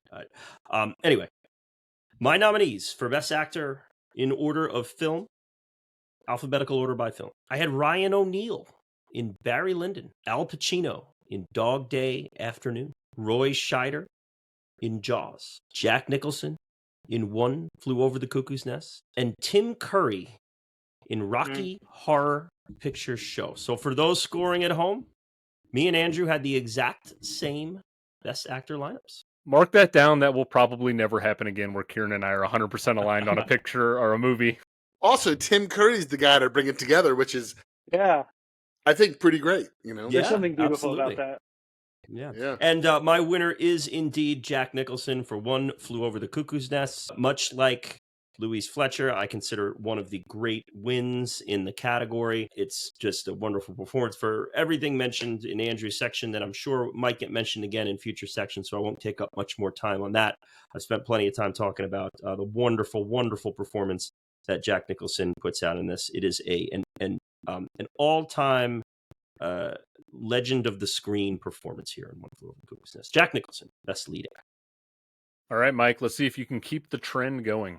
Well, I'm not going to match 100% because I already had Tim Curry in supporting. That's true. All right. I also have Glenn Turman from Cooley High as he's my 6. I really enjoyed that movie. As a teacher, that movie gave me a little anxiety. A lot of the shenanigans happening at night. I was like, you guys, what are we doing? I was very stressed out for several moments. But, I'm a sucker for that archetype. The kid, the apathetic student that's really got the heart of a poet. I thought he did a tremendous job. So my official 5 for best lead actor, we're going to go with Gene Hackman in Night Moves. Kind of giving like the PI a heart of gold. Like he likes to hang out with his friends and watch football. It was like a new spin on the character type that I really enjoyed. I have Stephen Keats from Hester Street, a diabolical heel that I was endlessly fascinated by. I have Jack Nicholson from One Flew Over the Cuckoo's Nest. Of course, Al Pacino from Dog Day Afternoon. And surprisingly a bit, I also have Roy Scheider from Jaws. I don't think he gets enough credit. He's the good guy. He's the good cop doing the right thing, standing up to authority. So glad to see he's getting some noms. But again, I don't have enough self-esteem to break the mold, guys. Jack Nicholson for One Flew Over the Cuckoo's Nest. I think, not only is it a hell of a performance, I think it's just one of the best examples of casting ever in a movie. Kieran, the award, the award on your show that's hardest for me is Time Machine Recast, because I suck at it. I can't cast anybody. I can't fathom another person playing this role. I think about like remaking this, and it's like, why? Like, you're never going to get an actor that is so molded for a part and run with it than Jack Nicholson. Just hands down, bringing all the manic energy. He needs Louise Fletcher there to balance him out, but like the two of them together, like this is a lead acting duo for the ages. Andrew, do you remember on that show who you offered as a modern day actor who you felt could pull off the role? I 100% do. It has stuck with me for a couple of years. I think I mentioned 2 names specifically. You did. I had said Riz Ahmed, who I think is a dynamic performer. I had just come off seeing Sound of Metal at the time, and he's tremendous in that. But I think Robert Pattinson would make a really good modern reinterpretation of the film. He's got kind of that crazy look about him. I thought it was a good choice. I don't know if I like Pattinson quite a bit, but Pattinson, there's times when I can see the work a little bit too much of Pattinson. And I do appreciate him.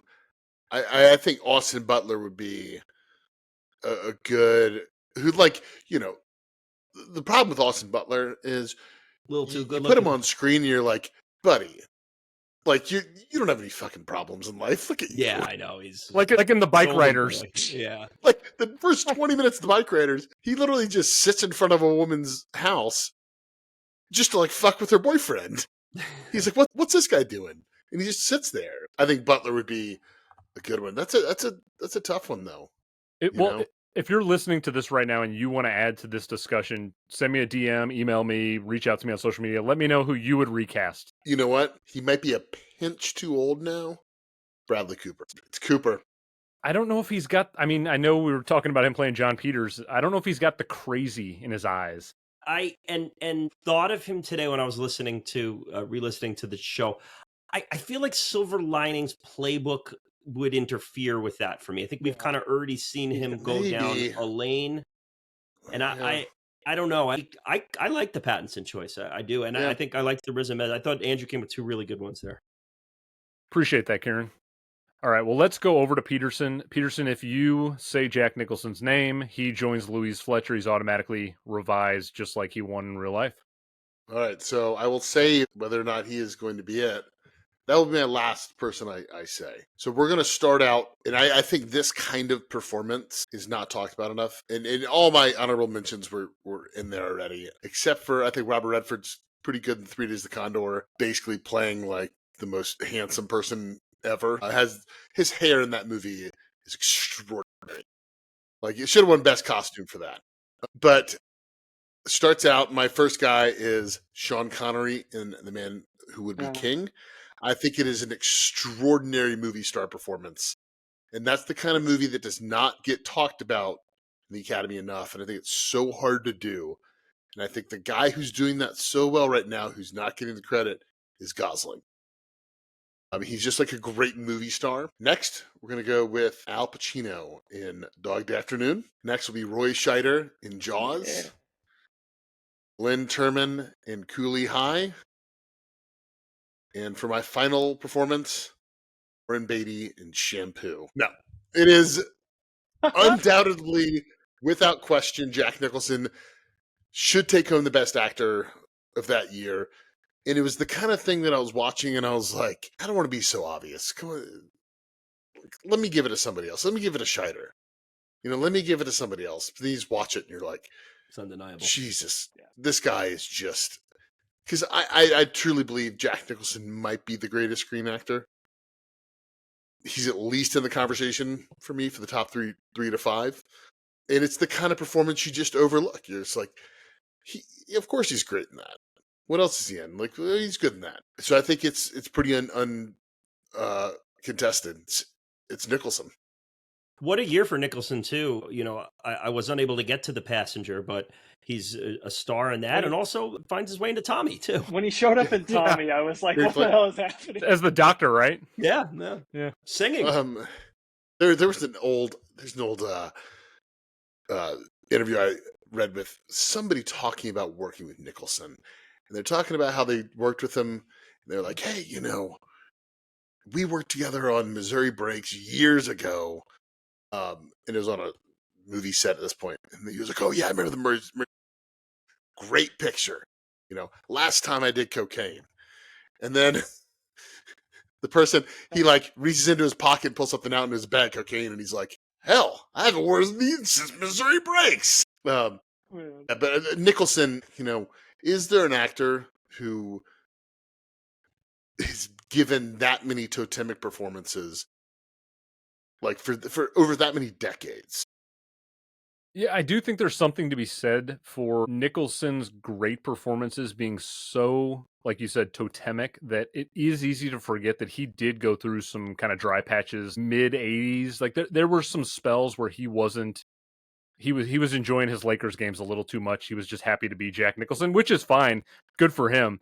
But like his top 5 to 7 performances are so large that it sort of makes everything else underneath just be okay to be passable, which is fine. But I do think there's some stretches in his career where I would have a hard time saying he's the greatest actor of all time because he's had some ups and downs comparatively.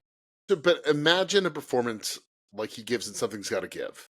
Okay. I think a very fun movie. But is there anybody who's going to compel you on screen like him playing that old cad? Well, I will be covering 2003 in about 3 months, and so I will keep my Something's Gotta Give takes to a minimum. Yeah. Okay, so I just want to throw out too. I mean, isn't it just wild that like Al Pacino in Dog Day Afternoon is like universally swept by that's like a Stockton and Malone up against Jordan. Like it's crazy. I mean, like this is like Pacino's role. Like he just ran up against a Titan this year. I mean, in most other years, this is a favorite to win easily. Yeah. So let me ask you guys a question. Is because I think we would all say Pacino's like one of the great actors, right? Do we all think that? Yeah, One of the 100%. greats. yeah. Yeah, like uncontested. You think about his filmography. You have the 70s, where gives a great 10-year run, and then the 80s, where he is just not doing much at all. The 90s, he has like half of a decade where he's pretty dialed in. The second half, he's starting to get a little crazy, and then 2000s, he's in a couple of things, and then it's slim pickings from here on out. He is truly one of the greats based on one decade, I think. He's got definitely has an imbalanced filmography. But he's got some good stuff. He's been out I a mean, long like time. I love Carlito's Way, and I think he's phenomenal. Oh yeah, the Carlitos Way. I mean, he's incredible in Heat. I think he's very good in Insomnia. The Insider. The Insider he's great in. Jack and Jill. I like him in Donnie Brasco. I think he's super fun in Donnie Brasco. I like Brasco a lot, yeah. Kieran said Jack and Jill. My man's got moves in Jack and Jill. His dancing is so good, and he's given it his all. He's not just phoning that in. Pacino playing himself. Sign me up. I love it. Kieran's right, though. Like, you put Pacino in 90% of the years in film history with Dog Day Afternoon's performance, and he's probably winning. Yeah. Absolutely. Now, none of us mentioned this gentleman in our nominees. He was up for a nomination. Maximilian Schell. That movie, The Man in the Glass Booth, did not land with me in any way, shape, or form. Did any of you guys enjoy that if you got to it? It's fine. It did not do tons for me. I think he probably is the best part about it, but that is a movie that hadn't thought about going into this year and won't think about it after. Maximilian Schell, didn't he win? He won someone else's Oscar, too. Didn't he win the Shine year? No, earlier on. I think he won. Shine won the Shine. A year where Montgomery Clift should have won. That sounds right. No, yeah. So I'm thinking of who's the Judgment at Nuremberg was the movie he won for. Yeah. I'll have I'm pretty sure it's Montgomery Clift who got kind of hosed that year. Montgomery Clift always got hosed too. Kind of his thing. It was Paul Newman in The Hustler. That's the one that annoyed me. Yeah, that's what it was. Okay. Oh, and I was confusing another good-looking man. I was thinking Maximilian Schell was Armin Mueller-Stahl in Shine. I was getting the two confused. The best part of Shine. I'm getting a big sigh of relief because I didn't get to it. It was one of the ones I was like, I wish I had time for that because the plot summary sounded intriguing. So for you guys to say it was, I made the right choice. You didn't miss anything holding a baby, feeding him, watching that one. I watched and I do want to say, good segue. I do want to say, when you get done revising all these Oscars, Andrew, and when it's time to start revising the Razzies, let's put our guy Roger Daughtry up for worst actor in Tommy. I mean, I have never wanted to punch a lead actor more than him in that movie. I mean, unbearable. The second half of Tommy does not. Yeah. When casting yourself goes wrong. All right. Like, there are some great musicians turned actors, Chris Christophersons of the world, and Roger Daltrey is definitely not one of them, for sure. Now, Keith Moon. All right, well, Jack Nicholson, just like Louise Fletcher, follows suit, automatic entry. Another one we don't need to go to a vote to. Let's get to the best director now. We're getting to the last two categories.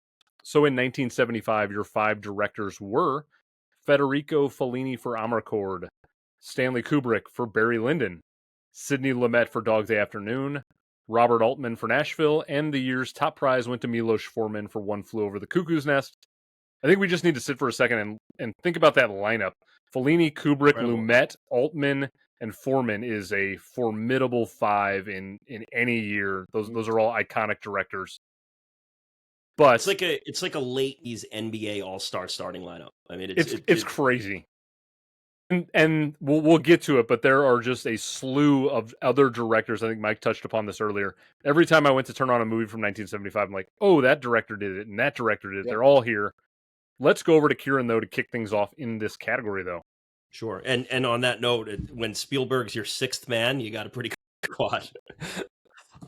Okay, so my nominees for Best Director. We have Stanley Kubrick for Barry Lyndon. We have Sidney Lumet for Dog Day Afternoon. We have Steven Spielberg for Jaws. We have Andrei Tarkovsky for Mirror. And we have Milos Forman for One Flew Over the Cuckoo's Nest. And this was my toughest decision of the evening. This one truly tortured me on a lot of levels as far as what I usually lean toward with films, what a great directed film, what it calls to me, and what I expect out of it. And I narrowed it down to the real life winner Milos Forman and Stanley Kubrick and Barry Lyndon. Those are the two that I had narrowed it down with. And again, this went right up to game time because there are so much about both of these films in different ways that deserve a win. If I think what it came down to is how are you looking at this project? How are you looking at how you're going to quote unquote revise this thing? And if I were to look at it in a make things right situation and get in my time machine and say, all right, Milos has his, Stanley never got one. There's that. I don't do it that way. So I'm not going to, I put myself into 1975 and say, who would I have voted for there? Still a problem because there is so much about Barry Lyndon that is the type of movie I would go for Best Director. But I did go with Milos Forman in this one. I think the deciding factor for me is I brought it down to containment. I think that Milos was able to contain all of the wild cards that were at his fingertips. The movie is so clean, it's so serene, it's so perfectly constructed that any odd ends, anything that might look awry works in this tightly wound world. And it's the type of movie that you can look at and say, yeah, it's One Flew Over the Cuckoo's Nest. It's a great American film. It's perfect. But getting it to that level of perfection it's so much more difficult to conceive than what we see on paper. I totally could see waking up on a day in the future and saying, how could I not have picked Barry Lyndon? Because that movie is one of the best directed films of all time. Because it is for a lot of reasons. But to me, it brings it down to containment for me. I think that Milos was able to concisely construct his film just a little bit better. Whereas, as much as I love Barry Lyndon, it grows wild like the weeds at times. A very tough decision. Yeah, very tough decision. Kubrick like being the control freak. Yeah. And not to plug the BPC episode I did once again, but I will. I think during that episode, we had talked about just sort of the dynamic of before they got into actually filming, they were all living together in the quarters, and they were the cast and crew was very much in harmony together. And I think Milos deserves a lot of credit for creating that environment. Like sometimes all people think of with a director is what they're doing with the camera or what they're controlling, but sometimes it's like creating the right chemistry, the right environment. Going back to an NBA analogy again, sometimes the Phil Jacksons of the world, it's their job to just get the personalities in the right headspace. And I think Milos Forman is kind of that type of director. Yeah, it's team building. He's able to bring everyone together. And I won't take long with this, but I was able to see a screening of Amadeus with F. Murray Abraham on hand, and he did a Q&A afterwards. And one of the big questions that came up was about Milos Forman, and he talked so glowingly about Milos and said that the one thing that stood him out, that stood out, the quality that Milos had that stood out the most from the other directors that F. Murray had worked with was his ability to communicate and to concisely explain his vision. So you could sit down with him, he'd tell you exactly what he wanted. And he said, when I say it like that, it sounds so easy, but you don't understand how difficult that is in this business. And Milos just had it. That's an awesome anecdote right there. Love it. That must have been a really cool experience to see F. Murray and doing the Q&A and all that. Very cool. Very cool. So Yeah, do you have a preference of Cuckoo to Amadeus? So hard. It is ultimately probably Cuckoo, but I mean, I love Amadeus so much. I have an episode of CineMusts on my show, CineMusts with Amadeus. They are right up there with each other. I think they're two amazing American films, and great Best Picture winners, both of them. All right, Myke, we're going to go over to you now for the director. Yeah, okay. So I'm going to do some runners up first. 2 runners up I want to give are for people whose films do not totally work for me, but that I really respect the constraint, the vision, and that's going to be Peter Weir for Picnic at Hanging Rock and Chantal Ackerman for John Zielman. And my other runner-up, it's coming back, Joan Micklin Silver for Hester Street, which I was very surprised with. That movie, like, I got it at the right time or something. I was really fascinated by that story and like that situation those Same. characters would be in. And just finding out that this was kind of a passion project of hers to kind of tell her family's story. I don't know, that was just like the little movie that could for me throughout this whole process. And it was kind of one of those ones where I was like, I don't think this is groundbreaking. I'm not going to break down the doors to make sure everybody sees it, but like it has stuck with me. So I wanted to give her a shout out for her direction on Hester Street. But the final five, man, nothing's going to make me happier than to kick Fellini out of this. I have Robert Altman in Nashville, for Nashville. Milos Forman for One Flew Over the Cuckoo's Nest. Stanley Kubrick for Barry Lyndon. Sidney Lumet for Dog Day Afternoon. And Steven Spielberg for Jaws. Toughest pick. These are all like Altman just orchestrating complete chaos. Milos Forman kind of doing the same, exactly what Kieran said. Kubrick doing his thing, making a parlor drama I can actually stand, no small feats. Sidney Lumet like channeling Billy Wilder, and Spielberg just making a thriller that's Best Picture worthy. And this is tough. I'm not mad about this going to any of these guys, but I'm going to do one for me. We're giving it to the kid. It's Steven Spielberg for Jaws, and I'm instantly like regretting it because Spielberg has done very well for himself on the Revisionist Almanac, and I believe is going to continue doing very. And so I feel like this unfairly tips the scales. But God, like I think Jaws is one of the supremely well directed movies. It had come up earlier that he's not the same Spielberg now that he was then, and I think in many ways that's a strong suit. That this is a young filmmaker who really, like, you want to talk about controlling chaos and one of the most hellish shoots ever, but to back it up, like, you don't even have clout. To pull something together to make the movie about the shark that eats people a truly worthy Best Picture contender for these performances we've been talking about, to make something that is just so tight and so perfect. And I honestly think deeper thematically than it's ever given credit for. It blows my mind that people who've lived through the COVID-19 pandemic can say that Jaws doesn't have any social commentary to offer. I'm throwing it out there. Spielberg for Jaws. Spielberg is kind of like he's the definition of a Rev Almanac director, where he's like right in the sweet spot for, he's critically successful, he's going to get a lot of nominations on this show, and also whenever it goes to a social media vote, he's got just a huge swath of people who are general movie fans who are going to vote for him. So yeah, I anticipate anytime Spielberg's up, he's going to get a lot of love. Well, he's also one of the only directors, especially I'd imagine people of our generation, he's the first director you know.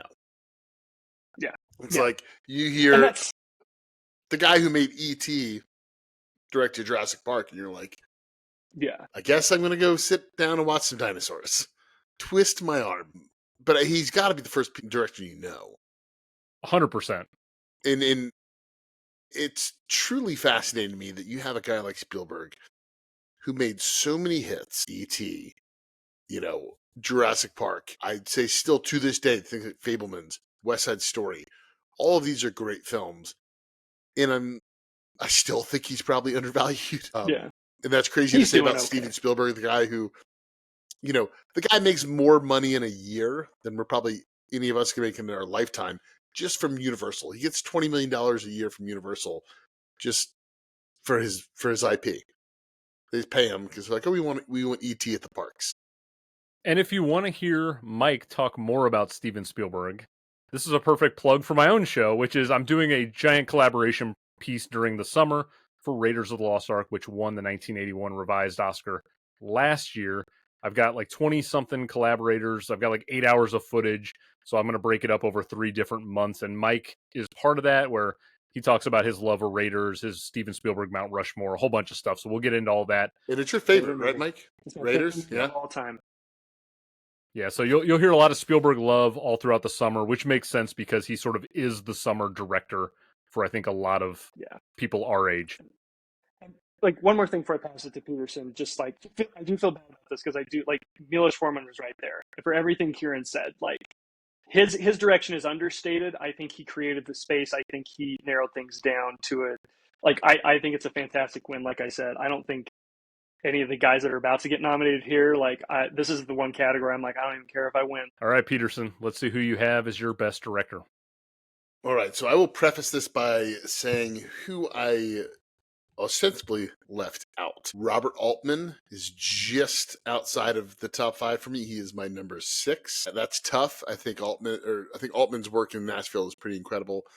I love Nashville. It's a tough movie to leave off, I think. Here it is. So my top 5 directors, my nominees would be Sidney Lumet for Dog Day Afternoon, Stanley Kubrick for Barry Lyndon, Steven Spielberg for Jaws, Milos Forman for One Flew Over the Cuckoo's Nest, and rounding it out is Andrei Tarkovsky for Mirror. It's not my favorite Tarkovsky, probably my 4th favorite, but I love Mirror. I think it's a wonderful film. It was tough to leave Altman off, and this is probably where I decide who I'm going to vote for, because this is a very difficult decision. I'm going to table Foreman. I'm going to put him on the side. This, to me, is between Stanley Kubrick and Steven Spielberg. I think Cuckoo's Nest is fantastic. It is probably my 5th favorite movie of the nominees, though. This, to me, is an incredibly hard choice because the movies are so different. You're talking about one of the biggest blockbusters of all time, and then one of the most painterly, kind of darkly comic movies ever made by, arguably the greatest director of all time. I wouldn't say Kubrick's my number 1, but you can make that argument. But so You're working real hard to delay the. Yeah. I think I'm going to have slot in Hal Ashby for shampoo. That's a real surprise. I am going to have to give this to Stanley Kubrick. Barry Lyndon might be the most beautiful movie ever put to film. It is exquisitely shot. The performances that Kubrick is able to get out of these people is nothing short of miraculous, especially turning a guy like Ryan O'Neal, who I do not think has a natural facility for acting. I think he was a very pretty man, but Kubrick kind of uses his kind of inherent assholeness to the benefit of the movie. Because even when you're like, oh, this is innocent little Barry Lyndon, you're like, yeah, but it's Ryan O'Neal. That guy's a complete piece of shit. And that's, I think, what O'Neal plays so well in the movie. And then that final hour is just truly tragic. Mm. And just the movie ends with that incredible quote that you can see on the screen. They're all equal now. It's this amazing moment where you watch this entire movie and Barry Lyndon, who just wants to climb, now he's just the same as everyone else. Everyone ends up at the same place. Yeah. I love Barry Lyndon. Stan, just a beautiful film. I love Barry Lyndon. This is a very hard choice, but I think Kubrick, and the reason I'm leaning Kubrick is because all of the issues on Jaws, I think in some way Spielberg backs himself into some corners that tie his hands behind his back and make Jaws a better film. I think Bruce not functioning correctly gives Spielberg the freedom to say, we're not going to show the shark as much. Same thing, the other, I think he wanted to use tripods on the boat. And they're like, you can't shoot tripods on a boat. What are you thinking? You're going to make your audience sick. So it's these things where it's like Spielberg was still learning the craft. Granted, Spielberg walks into Jaws and makes a better film than 99.9% of people will ever make if they get behind the camera. So to me, I mean, it's still a great directorial feat, but those little things are how I give it to Kubrick. All right. Kubrick's on the board now. We'll go to me to finish off the category. When it comes to honorable mentions, I could probably read every name on my sheet right here because, again, we talked about it. This was one of those years where every director working at that time, it felt like, put something out. Kurosawa's got a film that year, Dersu Uzula. You've got Peter Weir with Picnic at Hanging Rock, as you had mentioned, Altman. I've really recently gotten into Rainer Werner Fassbinder's films lately. He put out a film in 1975. Truffaut, Argento, Fellini. Schlesinger with Day of the Locust was also one of my favorite watches for the first time for this project because when I watched that movie, I realized Damien Chazelle completely ripped off that film for Babylon. It's like an entire carbon copy, and it just blew me away. Antonioni, Pollock, there's Gilliam and Jones with Monty Python. There's so many great directors out there. So I could build 10 or 15 easily. Clint Eastwood in the Iger section. Of course. It's Did better he than direct the Iger section? What's that? Did he direct it? Yeah. He He directed did? and starred in it. Yeah. it's better than Bronco Billy. I didn't love Bronco Billy. I have your station ranked lower, but yeah, that's okay. All right, so here are my 5 directors. I've got Stanley Kubrick for Barry Lyndon. I've got Sidney Lumet for Dog Day Afternoon. Steven Spielberg for Jaws. Andrei Tarkovsky for Mirror. And just like Peterson and Kieran, I've got Milos Forman for One Flew Over the Cuckoo's Nest. I cannot believe 3 of us had the same 5. Almost an immaculate category there, Myke. Come on. It's wild, yeah. It's almost like one of us had no idea what the hell was going on. How dare you? How dare you But pick granted, Robert Altman? It is Nashville, so it's not like you picked some. Yeah, I know. It's like Yeah, he probably had the closest to chalk pick. I could have slotted in Chantal Ackerman instead if that would go down easier. I can make that revision to my revision right now. If you want. I'm not going to dog Robert Altman, but Nashville has never fully clicked for me. And I think one of these watches it's going to, but it's so fragmented and it spirals in so many different directions that it's hard for me to ever like feel something I can grab onto as a centering point. And I want to like it, but I like a lot of other Altman films way more. I mean, the Player to me is on just a whole other level. There's other things I could pull from. But when we talk about directors in my 5, it came down to 3. It came down to Kubrick, Spielberg, and Tarkovsky, surprisingly. I had seen Mirror before. I watched Mirror twice for prep on this, and I think it's now become my favorite Tarkovsky film over Solaris, which used to be my favorite. I love the composition of the film. I love the way it's dreamlike. I don't fully understand it much in the way that 2001 kind of feels like this movie that's like deeper than I could ever sort of put together. There's just something about it, but I can't quite give it the win. So I'm not going to give Tarkovsky the win. I'm going to give it to Stanley Kubrick, just like Peterson. That movie, I would throw the gauntlet down. I think it's Kubrick's best directorial achievement. I do think he's made better films in totality, but when we're just talking about what he does, he's in control of every aspect. I've got the Criterion, so I've got all like the special features and the documentaries on, and I've watched them all to kind of study what he's doing in that movie because Kieran, you mentioned it, Peterson, you mentioned it. I think it's alongside Lawrence of Arabia as the best looking film ever produced. It's just gorgeous. It's immaculate. The way he constructs every scene as a painting, the use of the candlelight, which has sort of become legendary at this point, the costumes, which are actually period costumes. He went and found stuff from that period to just make it feels like you're watching a documentary from that time period and not a film. And then the way he builds tension, and it's specifically the climactic duel scene towards the end of the film where the music builds, and it's a director who's so in control of every single second, and he uses every moment with precision. It's a 3-hour film, but for me, it runs perfectly. It's got the right pace. I'm never bored. I feel like I'm totally captivated by what he's doing. Kubrick's a master, and so for me, he's definitely going to get the win. Drop Mr. Emal. And I think Myke will be back. For someone listening, Myke dipped out of the conversation, but I think he'll be back. One thing, because he's gone, we'll talk about Kubrick for a second.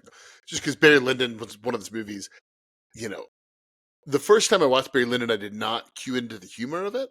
This is probably my 5th watch through, maybe 6th, but I think it's so much funnier than it gets credit for. And every single time somebody walks into a room, and it's this, truly, more square footage than most houses. There's this one room, and it's just this tiny desk in this room. It's so absurd and it's so funny. Just like all the costumes, it's the civility that these people are putting on, and then they're like, yeah, but then we're gonna like walk into each other and shoot each other to death, and it's just, I think, all about just how truly stupid life was back then.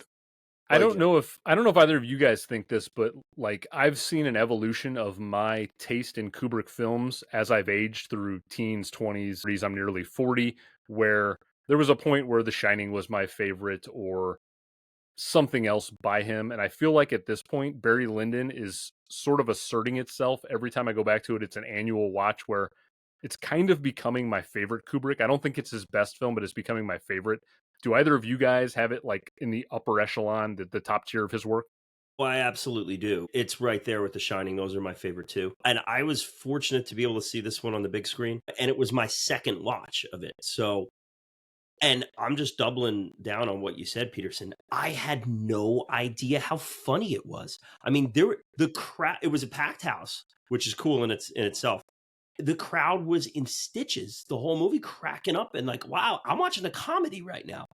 Yeah. And you know, and to be honest, this was my second watch of Dog Day Afternoon, and I didn't realize how much humor is in that movie. And I think the first time you watch it, you're so tense because it's a bank robbery and a bank heist. So you're like, you don't know what is something going to go wrong at any moment. Once you know what's happening and you just kind of watch everything going down, I'm like, oh, he's playing with humor here in this. Well, it's the same thing with Barry Lyndon, where you're like, first time through, you're watching, you're like, this isn't funny. Like, I don't laugh at these kinds of movies. But then, like, this time, as soon as you have Rossiter, is John Quinn.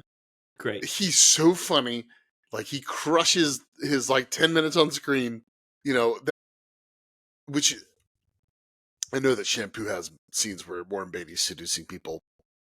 But that first seduction scene with Barry Lyndon and the German, I was about to say widow, but she is married. The woman who's got the baby, like, that scene is so, like, you are like, yeah, Barry, you've been lonely, get some, you know? And she's like holding her baby and he's hitting on her and it's like, but then you're like, yeah, Barry, I guess, you know, you get lonely out there in the war. I truly, and I think O'Neill is just like he is the perfect vehicle for the movie because Barry really is such a vacuous piece of shit. And I think that Barry Lyndon, like, or Ryan O'Neill's Barry Lyndon is perfect because you're like, maybe Ryan O'Neill read Barry Lyndon. I mean, Andrew, you nominated Ryan O'Neil too, and I thought that his acting synced up so well with the themes of the movie, and it 100%. he got the role. And did he nail the accent here? I don't care about I never that. go too crazy with that stuff. But every time I see this movie, I see more in his performance. Whereas the first time I'm kind of like, who's this lead? Like, this is miscast. And then you see it more and more. You're like, God, no, he is nailing this thing. He's in the right lane with it. And probably a ton of that is a credit to Kubrick's direction because he did kind of get O'Neill forced upon him. But what stood out to me with Ryan O'Neil was I had just watched Paper Moon from '73. Great film. An amazing film, but he's so different in the two that it really heightened for me that he's doing work in Barry Lyndon. It's not just like this blank canvas that Kubrick's like, you know, prettying up. Like, O'Neill's doing something with that character. It's not just, you know, blindly happening. And I will say, because I think we'd be remiss if nobody did mention it, Ryan O'Neil is, like, historically one of the worst people to ever be in Hollywood. You know, Tatum O'Neil wins gets nominated for the Oscar for Paper Moon, and he punches her because he didn't get nominated. Like, he's just like an awful human being. You know, he's had his struggles in life too, with drug addiction, things of that nature. But I think it would be tough if we're all just like, oh, Ryan O'Neil, what a mensch. He's great in Barry Lyndon. No, like, he was a pretty complicated guy off screen. I'll be addressing him in '73 at the end of this year because there's a discussion to be had about his personal life. Yeah, you know, and it's one of those things. I know there was a Woody Allen movie this year. I did not watch it. I can't really watch Woody Allen movies anymore. The reason, and I know we've talked about this kind of in a chat, Corns, but when you talk about these people who have pretty shady off-screen lives, or in this case for Allen, he's the director. There's too much of Woody Allen inside of his movies to where I can't separate it. I'm like, you know, The Irrational Man with Joaquin Phoenix. It's about a professor who's like, you know, gets obsessed with one of his students.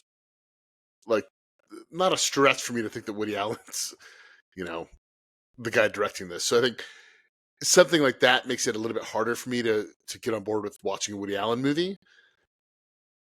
Obviously, O'Neill has his struggles, but I can block those things out. It's harder to block out the Woody Allen stuff. Andrew, did Tatum O'Neill garner any nominations in '76 for Bad News Bears? If not, why? I believe My memory is so poor these days. I believe I nominated her, but she did not get my win. Good. Hey, a nomination is the win in that category, and you did the right thing. We were dealing with Piper Laurie and Carrie at that point, and I think that's just a substantially more interesting performance. Yeah. than Tatum. Hey, the nominee is the win in that instance, because Bad News Bears is talk about great American films. That's right there. All right. Well, we have 3 different directors when we get to the vote. This is a true heavyweight battle here. So both the Academy and Kieran are aligned with Milos Forman in One Flew Over the Cuckoo's Nest. Myke is on an island by himself, but I feel pretty confident he's going to have a lot of online support. He's got Steven Spielberg with Jaws, and then Peterson and myself are together with Stanley Kubrick and Barry Lyndon. Milos and Stan, it's an honor to be nominated, guys. Yes. I think Spielberg's likely going to get his 3rd revised win, but we'll find out. All right, so let's get to the Best Picture now. So the actual nominees, 1975, we had Barry Lyndon, Dog Day Afternoon, Jaws, Nashville, and the top prize went to One Flew Over the Cuckoo's Nest. Yeah, he's good. He's got a lot of support out there too. I agree. Yeah, but you got to think. I texted my siblings. They're like, "Oh, what is everybody doing tonight?" And I was like, "This is 2 days ago." I'm like, "Oh, watching Barry Lyndon." They're like, "What's that boring piece of shit? Like, what is that?" It is. My siblings. Once I was like, "Oh, Stanley Kubrick movie," they're like, "Oh, okay," but they're not ever going to watch it. Like, it's one of those things. I think it's that Kubrick clickbait, though. You see the name Kubrick, and that might. Yeah. But Spielberg Jaws might. Spielberg wouldn't have anything to do with that. We'll see. I don't know. You see a Spielberg, and it's, oh, I know that guy. Jaws, good movie. All right, well, because there's only 5 nominated films in 1975, we're going to adhere to those rules and only give 5 spots. So, Myke, I'm going to have you lead us off with this category. So why don't you give us your Best Picture nominees and your winner? Okay, first up, runners-up, Hester Street and Mother Krooster's Goes to Heaven. It's a Fassbender movie, nice little political satire, but didn't make my cut. The Best Picture lineup from 1975 for me is Barry Lyndon, Dog Day Afternoon, Jaws, Nashville, and One Flew Over the Cuckoo's Nest, making me completely in sync with the Academy. And speaking of in sync with the Academy, my win is going to go to One Flew Over the Cuckoo's Nest. Much as, Jaws is my favorite movie of 75, I think Cuckoo's Nest is just one of the quintessential 70s movies. It's about the zeitgeist, the culture, the struggle for identity, how aimless that could be sometimes. Tremendous performances, great direction. It's one of the all-time great winners. In a stacked year like this, like really 4 out of my 5, I'd be happy with any of them. Like there was always something I kept waiting to come along and knock Nashville out. To your point, Andrew, like Nashville's never really spoken to me. Every time I watch it, I like hold a seance. I try to invite the ghost of Pauline Kael to come into my house and finally help me get it. But it does feel like something special at the very least. And none of my honorable mentions were going to knock it out. But Cuckoo's Nest, I think, just was a great pick. And I'm going to stick by it. Are you an Altman fan in general or not really? I don't know that I've seen enough to like I've seen a bunch, but definitely not like a ton of his stuff. But I'm with Andrew that like Nashville's maybe not even my top 5. The players up there for me, McCabe and Mrs. Miller is probably my favorite of his. Yeah, like to me, it's not. It might be like the quintessential Altman just because it's so chaotic. And I think what I appreciate about Nashville is more how it was put together than what the final product is, and that's kind of where he gets his directing nom from me. So yeah, my thoughts on it. I'm going to tip my hand a little bit to the very next episode I'm doing, 2001, which Altman will be back at the table for Gosford Park. That movie's kind of like Nashville for me, and I'll just leave it at that. So I haven't seen that one. Okay. I love Gosford Park. It's tons of fun. I feel like that's a Myke movie. Like I feel like that's one you would probably get a kick out of if you ever get around to it. It's more stuffy Clue. Like that's all right. Well, let's jump over to Peterson now and see who he has in Best Picture. All right, so I will give you my 10 through 6 is my honorable mentions. At 10, I have 3 Days of the Condor. 9, I have Night Moves. 8, The Man Who Would Be King. 7, Cooley High. 6, Mirror. So there's my 5. It's tough to leave someone off, but really this top 5 is pretty undisputed. Starting with Barry Lyndon, Dog Day Afternoon, Jaws, and One Flew Over the Cuckoo's Nest in Nashville. So when I went on Gmote, I, first time had to decide what I'm going to say it's my favorite movie, and Jaws has always kind of been that movie. The movie I say, hey, Jaws is If it's not my favorite, it's certainly in the top 5-10. And then every time I watch Barry Lyndon, it just kind of inches a little bit higher up on my personal list. I love Lyndon. I love Jaws. Truly one of the hardest 1-2 punches. It kind of matches 2007 for me with No Country and There Will Be Blood. But am I really not going to give it to Jaws? Like, Jaws is the movie I've seen probably 50 times. I could watch it another 50 and get more out of it. I think it's the perfect screenplay. Just like a perfect hero's journey. It's so beautifully acted, which is the thing that nobody ever talks about. It's Steven Spielberg learning and understanding blocking and just how the camera moves. And it's where he establishes the Spielberg oneer. He's got the use of the oneer a couple of times in this movie, and sometimes it's for practical reasons, like when he's going to get the paint supplies. He's like moving through the town. You're like, this is how small it is. And then there's the town. There's the time where he's walking, and then the big billboard comes in the scene. And it's the shark is been drawn on, and it's just like the perfect coda to this little tiny scene. It's got to be Jaws. I mean, it has to be. Jaws is, to this day, probably my favorite movie. It's just an absolute masterpiece. I love it today just as much as I did when I was like 8 and I saw it the first time. Never been scared of it like some people. It's never been the movie like really scares me, but it's always one that I'm kind of tense with. Yeah, it's Jaws. But Yeah. Peterson, while you were mulling that over, Jaws fell off my shelf here. So whatever that's worth, it was meant to be. All right, so I'm going to go up next, and we are going to let Kieran close the show out in the category. Now, no matter what, One Flew Over the Cuckoo's Nest is in the conversation, and Jaws is now also represented, so we'll go over to mine. I've got 3 honorable mentions. In a lesser year, in a year I was, comfortable having more fun with my 5, I'd maybe put in Monty Python and the Holy Grail, which is just a comedy classic. It's Didn't great. do much for me. Okay, see, my wife loves it. Now, I will preface, I cannot watch the movie with my wife because she will quote the thing start to finish, and that drives me up a wall. But I do enjoy the movie when I'm watching it on my own. Maybe I was so annoyed by kids quoting it on the school bus that I'm like, this isn't funny to me now. It's quite possible. Yeah, I grew up with it. I love it.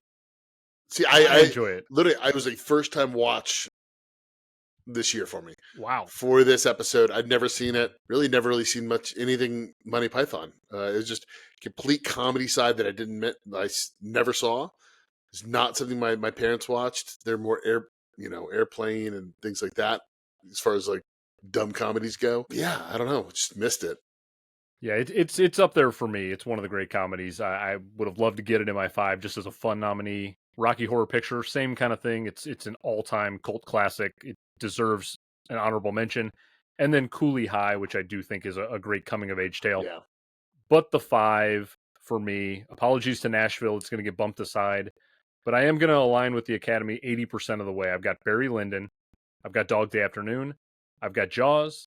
I've got One Flew Over the Cuckoo's Nest as the 4 from Best Picture that year. And then I'm going to throw Tarkovsky's Mirror in, which did leave an impression on me. Again, I'm not totally sure I understand the entirety of that film, but I want to go back into it even more.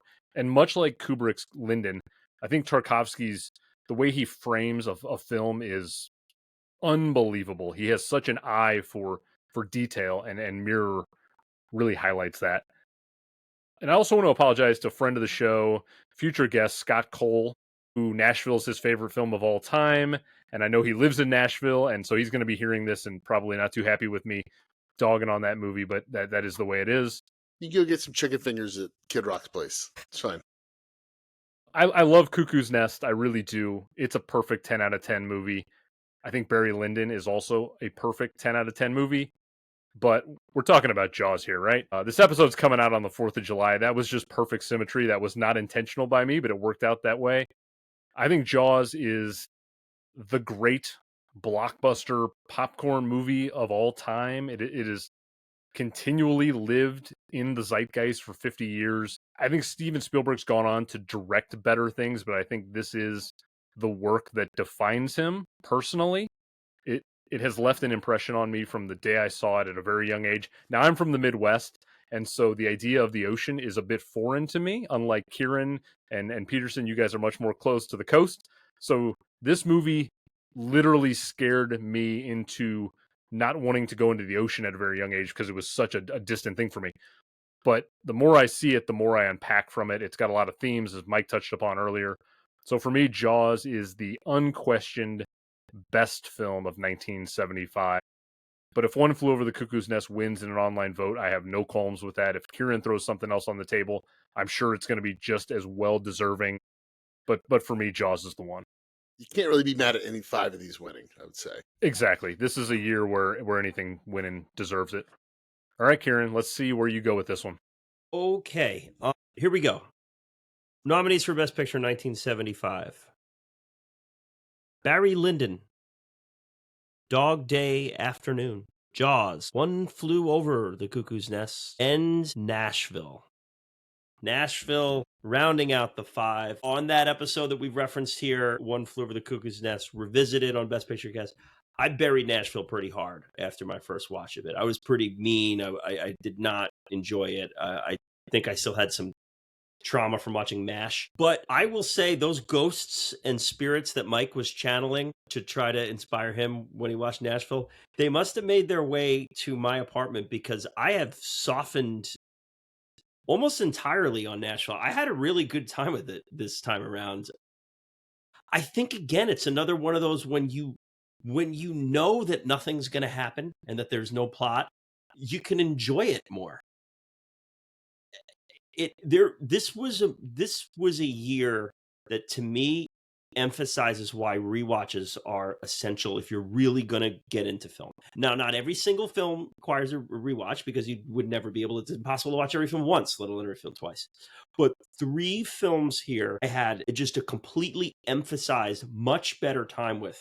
Dog Day Afternoon, Barry Lyndon, and Nashville, all the second watches, when I knew what to expect, the experience was so much better.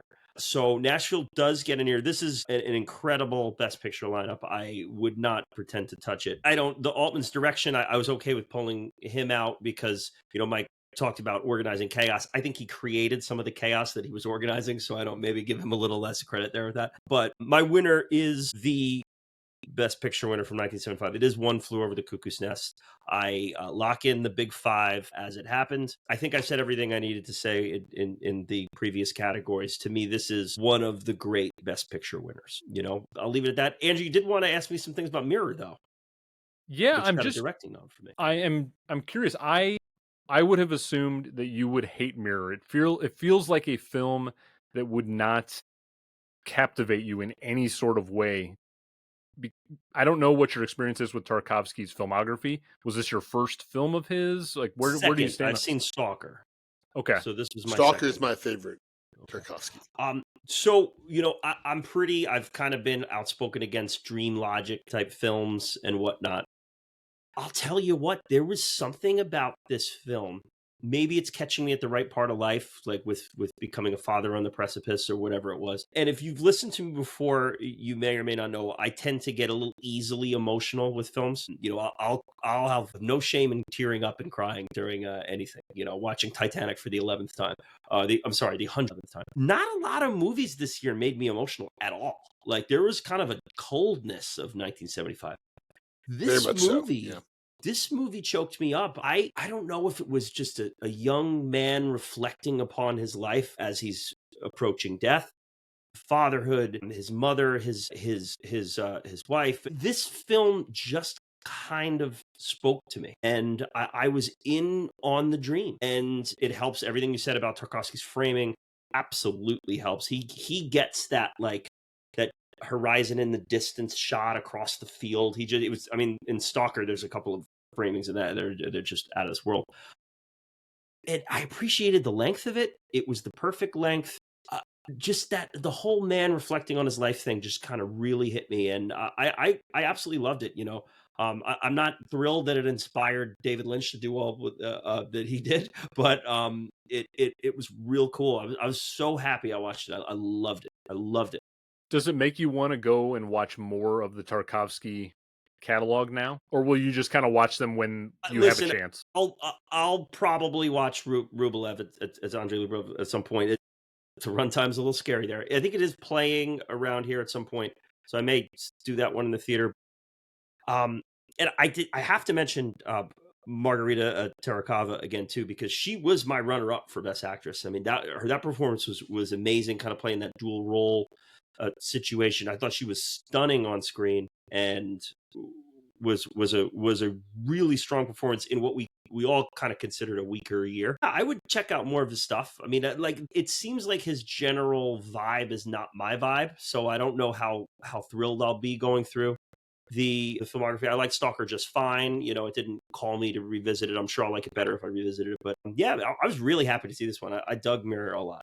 Dug it.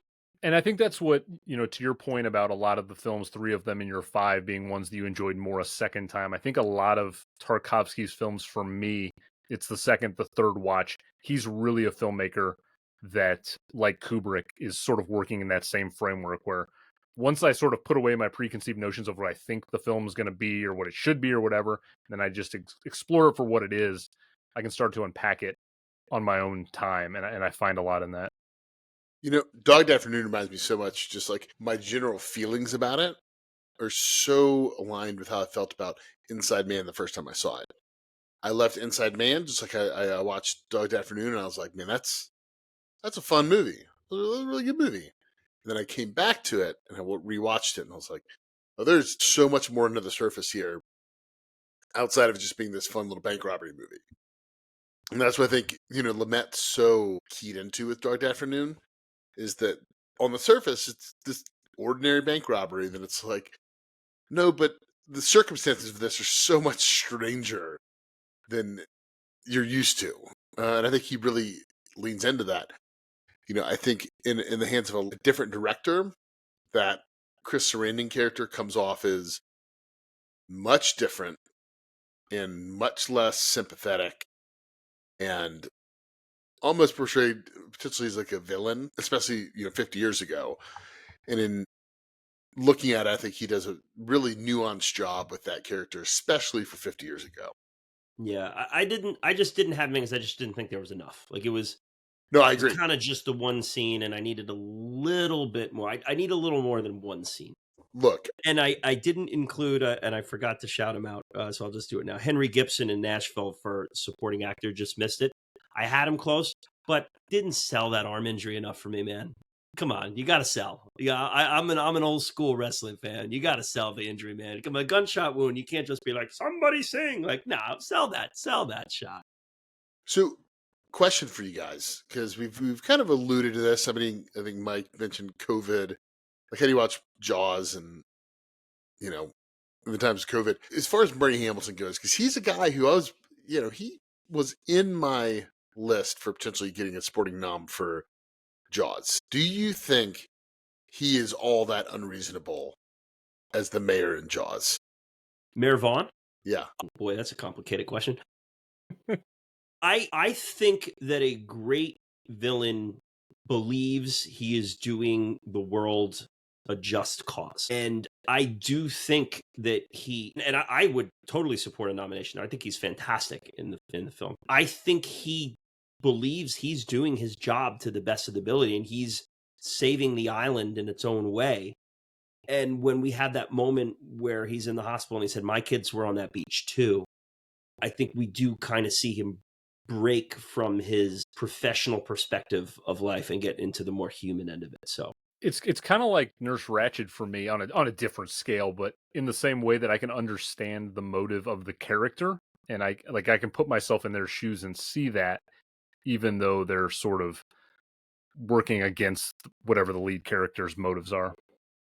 So, yeah, that's where I stand. And we're also going to get totally dinged by people online for all of the movies that we didn't nominate and we didn't cover, because this is such a seminal year that all of these films have people who think they're the best film or their favorite. Like, again, people love Nashville, Dog Day Afternoon, Barry Lyndon, on and on.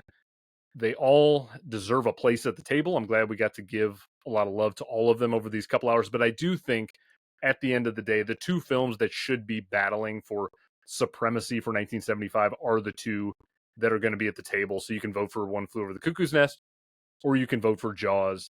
And I don't think there's going to be a whole lot of disagreement with whatever does come out of that battle. June 3rd through June 6th, 2026. Lake Superior State University, Sault Ste. Marie, Michigan, the Upper Peninsula. Adam St. John of the incredible 1001 by 1 podcast is hosting a special event that you are invited to. Come hang out with Adam, myself, and many others who have already RSVP'd, with plenty more to follow. We'll be screening movies as a group, networking, hosting panels on a range of topics, and the event will feature live podcasts that you can be part of in person. And all of this will be free of charge. We'll have plenty more details in the months to come, but if you want to reserve your place at the festival, send your RSVP directly to Adam by emailing 1001by1@gmail.com. We can't wait to see you there. All right, before we wrap things up for this episode, I do want to remind everyone I'll be taking the time, hopefully as well as at least a couple of my guests, to answer all the 1975 listener questions that you submitted in a special mailbag episode, and it's going to release exactly 1 week after this goes up. So thanks to everybody who always sends those questions. I do appreciate them. That's going to do it for the episode, but this is just the beginning. Our picks have been made, and it's time for you to decide what goes into the Almanac as the true winner. I'll be putting up social media polls across 5 platforms in the coming days, and I need your votes to be cast. Again, the more places you follow, the more opportunities you have to vote. Before I sign off, though, I want to get hearing from you guys what's on the way from your shows. So this episode is going to go up Friday, July 4th. Kieran, I know you guys always have a ton of stuff going on in the summer with Best Picture cast. I know you've got a baby on the way very, very soon, which is exciting stuff for you, and I'm sure it's going to probably create a little bit of shuffling amongst the group. But why don't you tell people what's in store for BPC this summer? Yeah, Best Picture cast will march on. I'll manage my personal life appropriately, but we're going to keep going here with what we're doing. We release every other Monday, and one of those Mondays in between, once a month, we do an on the feed episode where we cover kind of what's going on in the world of movies, news, and whatnot there. So you can check that out once a month as well. I do that with Joey R. But yeah, we're just covering some non-controversial Best Picture winners, like, The King's Speech and Dances with Wolves and $1 Million Baby, all the hits, but The Great Ziegfeld, everybody's favorite. Yeah, so we're getting to the end of our list here. We just released our 82nd episode, so when we started in 2020, there were 92 winners. Here we are at 82. So we're getting to the end of that list here. So it's fun stuff. We rank them at the end of every season. Every season is 15 Best Picture winners. We rank them, and then we'll eventually have a Grand Master ranking when we get to the very end. And we'll be doing Oppenheimer too, which is kind of fun. That's kind of like the first time we've tackled like a newer winner. So we should that should be, if not in the end of the summer, like in the early fall. And for any loyal listeners of Best Picture cast, I will let them rest assured, once you guys get through all of the Best Picture winners, the show's going to have a life beyond that. I'm sure. You guys are going to continue on, and the format will probably adapt a little bit, but I have no doubt you guys are just going to keep pushing on with what you're doing over there. Well, absolutely. Yeah, no, the end of the list is just the beginning of our next journey. We're going to continue with our next plan, and it's going to be a lot of fun. It'll be more about it'll be plenty of ranking and pretty looking at other movies that maybe could have won. So that'll be what'll be good. But it's Best Picture cast. Check us out on all the mediums out there. Best Picture cast. Yeah, I think I started following you guys like 3 or 4 months into the show's inception, and so it's been wild to follow the journey here. I am excited for what you guys are going to do. You guys are going to keep pushing on. The whole crew, yourself, Chris G, RDB, Joey R, Grant Z, you guys all do phenomenal work. I've loved having you on at various points for episodes. Peterson, I know it's been a while, a little start-stop with The War Starts at Midnight. Do you guys have anything on the way the rest of this year? We're talking about it. We talk about stuff all the time. Who knows? Obviously Wes has got a new movie, came out a couple days ago. Obviously half, our most recent miniseries was on Wes Anderson and P.T. Anderson. So, whenever he has a new movie, we always talk about firing it back up. I'm not the one who edits the episodes. Chris Gallagher, who is a professional editor, does that. And his life gets in the way, But I know I do have, I think, 5 or 6 Gmotes coming out this year, at the end of the year. I think I'm on like Peter Benchali and Seven. Social Network. 2 equally respected movies across the public. Yeah, it's one of those things, Gmote. It's, I sent Tom a list. I was like, these are the ones I'd be interested in, and of course, nobody picks Panther Pachali because. Yeah. All right, you get Panther Pachali and 7. All right, let me get my thinking cap. And Peterson was late to the Gmote party, and he's quickly sprinting to become the #1 guest appearance person over there. He's going to get the shirt before you know it. Well, you can also listen to Peterson over on CineMusts too, though. Yeah, right? so My first introduction of you was as a listener listening to the Sideways episode, because you're a great knowledge of wine. So that was a very fun kind of episode there with that. And so I think you have a few over there with CineMusts. So we'll just take it full circle. So because you were what, January of 2020, right? Yeah. What episode was The Departed?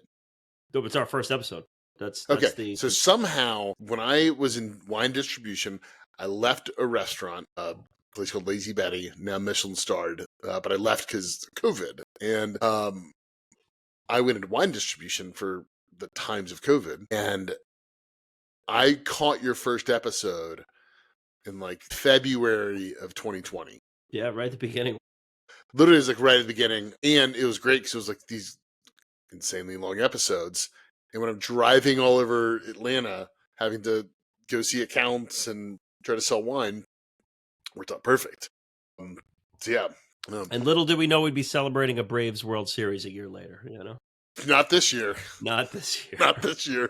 They were that bad at this point in 2021 too, so who knows? But it ain't looking good.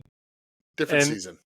Even though it's just the 3 of us in the room right now, if you're listening, Myke, he powered all the way through almost to the end. He's not here, but I'll plug his show for you right now. So we've all featured on CineMusts. It's a phenomenal show. He's taking a little bit of a break right now. He's got a lot of stuff going on in his day-to-day life, and more power to him. That's the priority. But his show's incredible. I love it. He's got a ton of episodes in the back catalog. Go check those out. I think I was on the most recently published episode, Children of Men, from 2006. Everything Myke does is phenomenal. Support him. Find him on social media. Check out his episodes. He's the best. Loved having him. And what's fun about CineMusts, just plugging kind of Myke's show, is one of my first CineMusts was, he did the double features for a long time, and it was a clueless double feature, something else, because he always lets the guests kind of pick. And I think it was Clueless and Carrie, maybe. That might be right. And Clueless is a movie that, like, I'll stand up and say, American masterpiece. Like, put it in the Hall of Fame of movies. Give it the Nobel Peace Prize, whatever you want to give it. I love Clueless, but it's fun because he kind of lets the guests choose a little bit, and it's a fun format because it's sometimes things he's never seen or he doesn't even like. He's like, oh great, they picked whatever. So it's a fun way to see a lot of different things in a wide swath of movies. I mean, Myke's a huge Western fan, so he always wants to dive into the Westerns, but he's got a very diverse group of movies. Yeah. I think I can speak for all of us. Myke's, of all the people in this like movie podcasting world that we all interact with, I don't think there's a nicer person in the world than Myke. He's the best that there is, and I hope everyone supports him. Yeah, and when I was getting into making podcasts, CineMusts was one of the things I'd listen to be like, all right, this is a guy out here doing something that I want to do, and I was able to lean in. And then fortunate enough to be on the show. I think I was on episodes of Willy Wonka was my first one, Amadeus, Whatever Happened to Baby Jane, amongst others. So, 3 insanely different movies. Yeah, there you go. Yeah, so go. A Star is Born too on that one. Yeah, I was. Let's see, African Queen in Philadelphia. Well, there you go. And Andrew, you were Children of Men? Yep, I did Children of Men, and then Myke, apparently our episode was so good, Myke just put it on hiatus and just let that be the most recent one. And there it is. Let it ring. That's right. Our War Starts Midnight, we have a recording must be sitting on Chris's hard drive with two. One of Fantastic Mr. Fox and one of Trimmers. Well, Every like month, I'm like, release the Trimmers cut. Release the Trimmers cut. All right. And then following this episode, the next episode on this show will be out in August. I'm going to be joined by 2/3 of the Trinity over at 1001 by 1, both past guests of the show. I've got Adam St. John. I've got Britt Reinholds Hobson. We're going to be going back to one of the first years of this century, 2001. So we're talking about Fellowship of the Ring, Moulin Rouge, Gosford Park, Memento, Mulholland Drive. But of course, Ron Howard's Beautiful Mind claimed that year's Best Picture at the Oscars. A lot of stuff we're going to talk about on that episode. Peterson, you look like you got something you want to say about 2001. No. I was just thinking, that's a unique 5 films. It's a strange year. I with wonder 3 strange people giving movie opinions. Yeah, I wonder what will reign supreme. I'm partial. I don't know if I'd have to dig in. 2001. That's In the Bedroom, right? It's In the Bedroom. Yeah. So I'd probably be my winner that year. I think In the Bedroom is just essentially a perfect movie. Tom Wilkinson's incredible. Moulin Rouge, though. Nicole Kidman is like maybe my favorite actress. I think she's just incredible, unique persona in Hollywood. I mean, 2001's a fun year. Yeah, and I'll save my In the Bedroom talk for the episode. I took some major flack online from people in my DMs about little children and what I said about that on 2006 episode. But yeah, In the Bedroom, I will talk about that one more. Justice, you can, of course, for Beautiful Mind. Justice for a Beautiful Mind. Hey, I got no beef Get with it in Beautiful now. Mind. The worst thing that ever happened to it was winning Best Picture, though. I'm a Ron Howard advocate. I think he's a very, very good director, regardless of what some of our friends might claim about him. But you What can, was of I course. saying to you? What was I saying to you the other day? Ron Howard is like the very best workman director. Oh, he's great. He's a sure hand. He's always going to deliver right bizarre in the pocket. Filmography. Bizarre. I'll say, if you give Ron a good script, he might give you a great movie. If you give him a okay script, he's probably going to give you a bad movie, though. Yes. All right. You know where to find me. You can find me on all the socials. The handle's Rev Almanac. I will have everything for Kieran, for Myke, for Peterson. It will be in the description here. So make sure you go find all of them. They're all over social media themselves. Check out their stuff. Check out their podcast, all the content that those guys do. I appreciate you guys for taking the time out of your day to do this tonight. I appreciate all the work that went into this on the front end. Thank you guys for being here. If you ever want to take this journey again, let me know. I'll happily bring you back. I'm Andrew. I can't wait to see you next time.